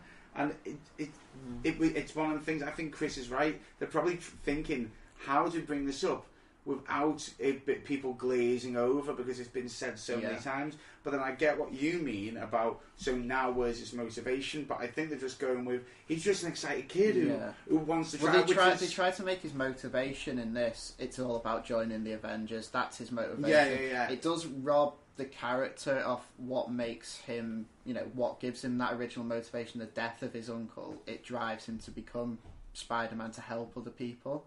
And I think that is missing a little bit from this. In this, his motivation is impressing Tony Stark. And that didn't work as well for me. And I think the whole film, I mean, I do understand why people love this film, and I don't hate it. I just You didn't. just prefer. I was genuinely, and I think this is my biggest problem, I was bored in some of it. I was genuinely bored. My girlfriend fell asleep in it. She really likes Spider-Man films, but she fell asleep. I was bored in a lot of it. There was some fun action pieces, but again, there was nothing truly exciting. Did you go really late when you were dead tired? I think the problem here is, and I'm going to play devil's advocate and go with John a bit, is, do you remember me saying when I came out of the cinema, I was sold the wrong film? I felt like that was a teen movie, but the trailers made it out to be an action-packed spider film. But it even starts off by saying Avengers. Yeah, I thought it was going to be Avengers 2.1, because there's loads of scenes in the trailer that aren't in the film. And I kind of went in expecting that. Now, if I'd have known, I can't wait to see it again, because now I know it's a teen movie. It gets better on second watch. I think I will appreciate it more, but I totally hear where you're coming from. I understand, because I do want to see it again, because I want to give it more of a fair shout, maybe less expectation, because I had very high expectations. I was really giddy before I went into watching it, really excited, and that first half an hour or so set me up even more. I was like, this is genuinely good, but then for me, it just felt really flat. The tone was fairly consistent throughout it, I'll give them that, but everything just started off really high, and then it just declined all the way through. It picked up in places like towards the end, and there was like the scene where he's trying to pull the two halves of the boat together. They were trying really hard to go for the train scene. They were trying to give it one of them. To be fair, I was a bit worried at that point, because I was like, is this the big moment where you're supposed to be emotionally invested? But the scene where he's trapped under the rubble, that was a fantastic scene. Harking back to the comics. Yeah, that was. And it was actually so well done. Really well acted by Tom Holland. Yeah, it was actually almost uncomfortable to watch, because it sounds like a kid trapped under the rubble. Yeah, and that's exactly what it was. And it does. He looks into the reflection, half the mask's over his face, and you're like, it did give you a genuine bit of, come on, you can do this. And he picks himself up and pushes the rubble off, and that was really well done. That was a really good bit of maybe what all this is about is expectation, then, because I had low expectation for this film, right? So I was really pleasantly surprised by it. Maybe that's one of the reasons. I think setting up from Civil War, he was perfect in that, and there was a lot of glimpses of that in this. I think there was it was too much stretched over the film. Like, I thought it was a bit too long. There wasn't enough to keep it going. It wasn't fun enough in a lot of places. I think it played too much on the teen high school drama as well. That wasn't as interesting to me. Like, I get why it's interesting to some people, I get why people enjoy it, and it goes back to what the point you made earlier about Marvel try to mash different genres together, and this was them doing the traditional Marvel thing with a teen movie. And it does work in some ways. I don't really have many more points on it. The Donald Glover being in it, I don't know what anyone's thoughts on that. I loved it. He was supposed. I've heard something. I think this has actually maybe it's been confirmed by now, that he's supposed to be playing Miles Morales' uncle. He actually says in the film, "I have a nephew." Yeah. So I thought it was he was good in it, and the actual role was fine, and it worked for what was in the film. I don't understand the casting of Donald Glover, like getting such a he's quite a well-known actor. I think it was to throw people off the scent because people thought he was maybe being cast as Miles Morales. And he's the voice of Miles Morales. Do we think he's going to be in it more? Well, he will. He's going to be the Prowler, right? Who's a villain in the comics, so he'll be in it a lot more. And it's because of his uncle that he gets his powers, because his uncle has a spider in the house, something like that. If I remember reading. I do remember reading. There's a spider in the house. Is there anything else to talk about? Because we have talked for a while, and this is meant to be a spider cast. Have you got any more points you want to discuss? The only other point is it just goes back to a few other things I did. The film feels like it was designed by a committee of Marvel executives who wanted to design the perfect Spider-Man film, and they achieved it. It's funny. All right then. What's your favourite Spider-Man film? Then we'll go around. For me, it's Homecoming. JB? For me, I would say Homecoming because, and I'll be dead quick, because beforehand it was Spider-Man 2 and it was because of Doc Ock. Homecoming does Peter Parker better, and Michael Keaton beats Doc Ock for me. Okay. I really love him in this film. Joe? I mean, I've said it a couple of times now. For me, it's still Amazing Spider-Man. I would, if you'd asked me this before Homecoming came out, I said I would have almost guaranteed that Homecoming would be my new favourite. But unfortunately, my expectations were maybe a bit too high. I've got one more question though. This is the burning question that's on everyone's lips. Oh, here we go. What's your favourite Spidey suit? Original or amazing? Leaving Homecoming out of it, because obviously Homecoming is the best one. Oh, the amazing one. The amazing or original? The second amazing one. The original one, it looks really rubbery. I like the original one. Yeah. I think, I don't know, it's a tough one because I do like the original, but I think... No, do you know what? I'll go with the original. The original one even has the back logo is wrong. The back logo is a pointy spider. It's not the round one like the traditional. Honestly, the original one in the Sam Raimi's is this rubbery, horrible thing. It looks like a giant ribbed condom. I think one thing that bothered me about the one in the set in the Andrew Garfield ones was it looks very loose on him a lot of the time. Yeah, it looks like it doesn't fit. It's a bit weird and it always distracts me. It's too blue as well. Yeah, there's a lot of blue. There's no red on there should be a bit more red on the logo.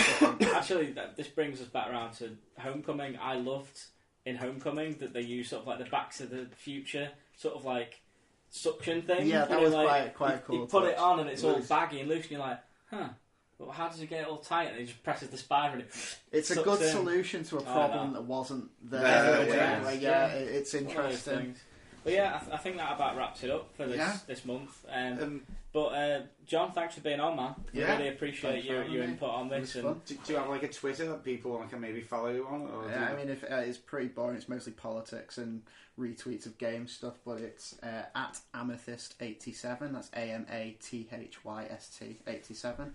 And my Instagram is the same, but actually spelt out without numbers. Cool. Well, yeah, thanks for being on, man. We really appreciated your input on it, and it was cool to discuss all the Spider-Man films. Yeah, because I think without you, it would have been us basically just jerking off over Spider-Man. Yeah. 2 hours. We needed that. We needed someone to pull us back, and you have maybe see things in a slightly different light. Absolutely. Well, follow the show on Twitter and Instagram. We're at Talk Nerdy UK on both. We're also now on iTunes, so subscribe to that.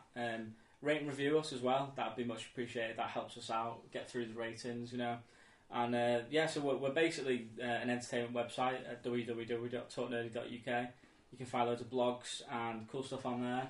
Well, get in touch. That's the main thing that we're trying to encourage at the moment. People just get in touch, reach out to us through the website, through the Facebook page, and you can get a blog on the site, or you can be on the show. Yeah, this is how John got on the show. He interacted with our Instagram post.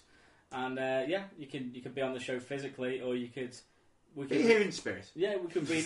If you got any questions for us, we can address your questions on the show. So yeah, get interactive with us. It's all at Talk Nerdy UK. So thanks for listening, guys. I've been JB. I've been Chris. And you've been John. I have. All right. Keep talking nerdy. Keep talking nerdy. I am so high, I can hear heaven.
that I'm sending to you.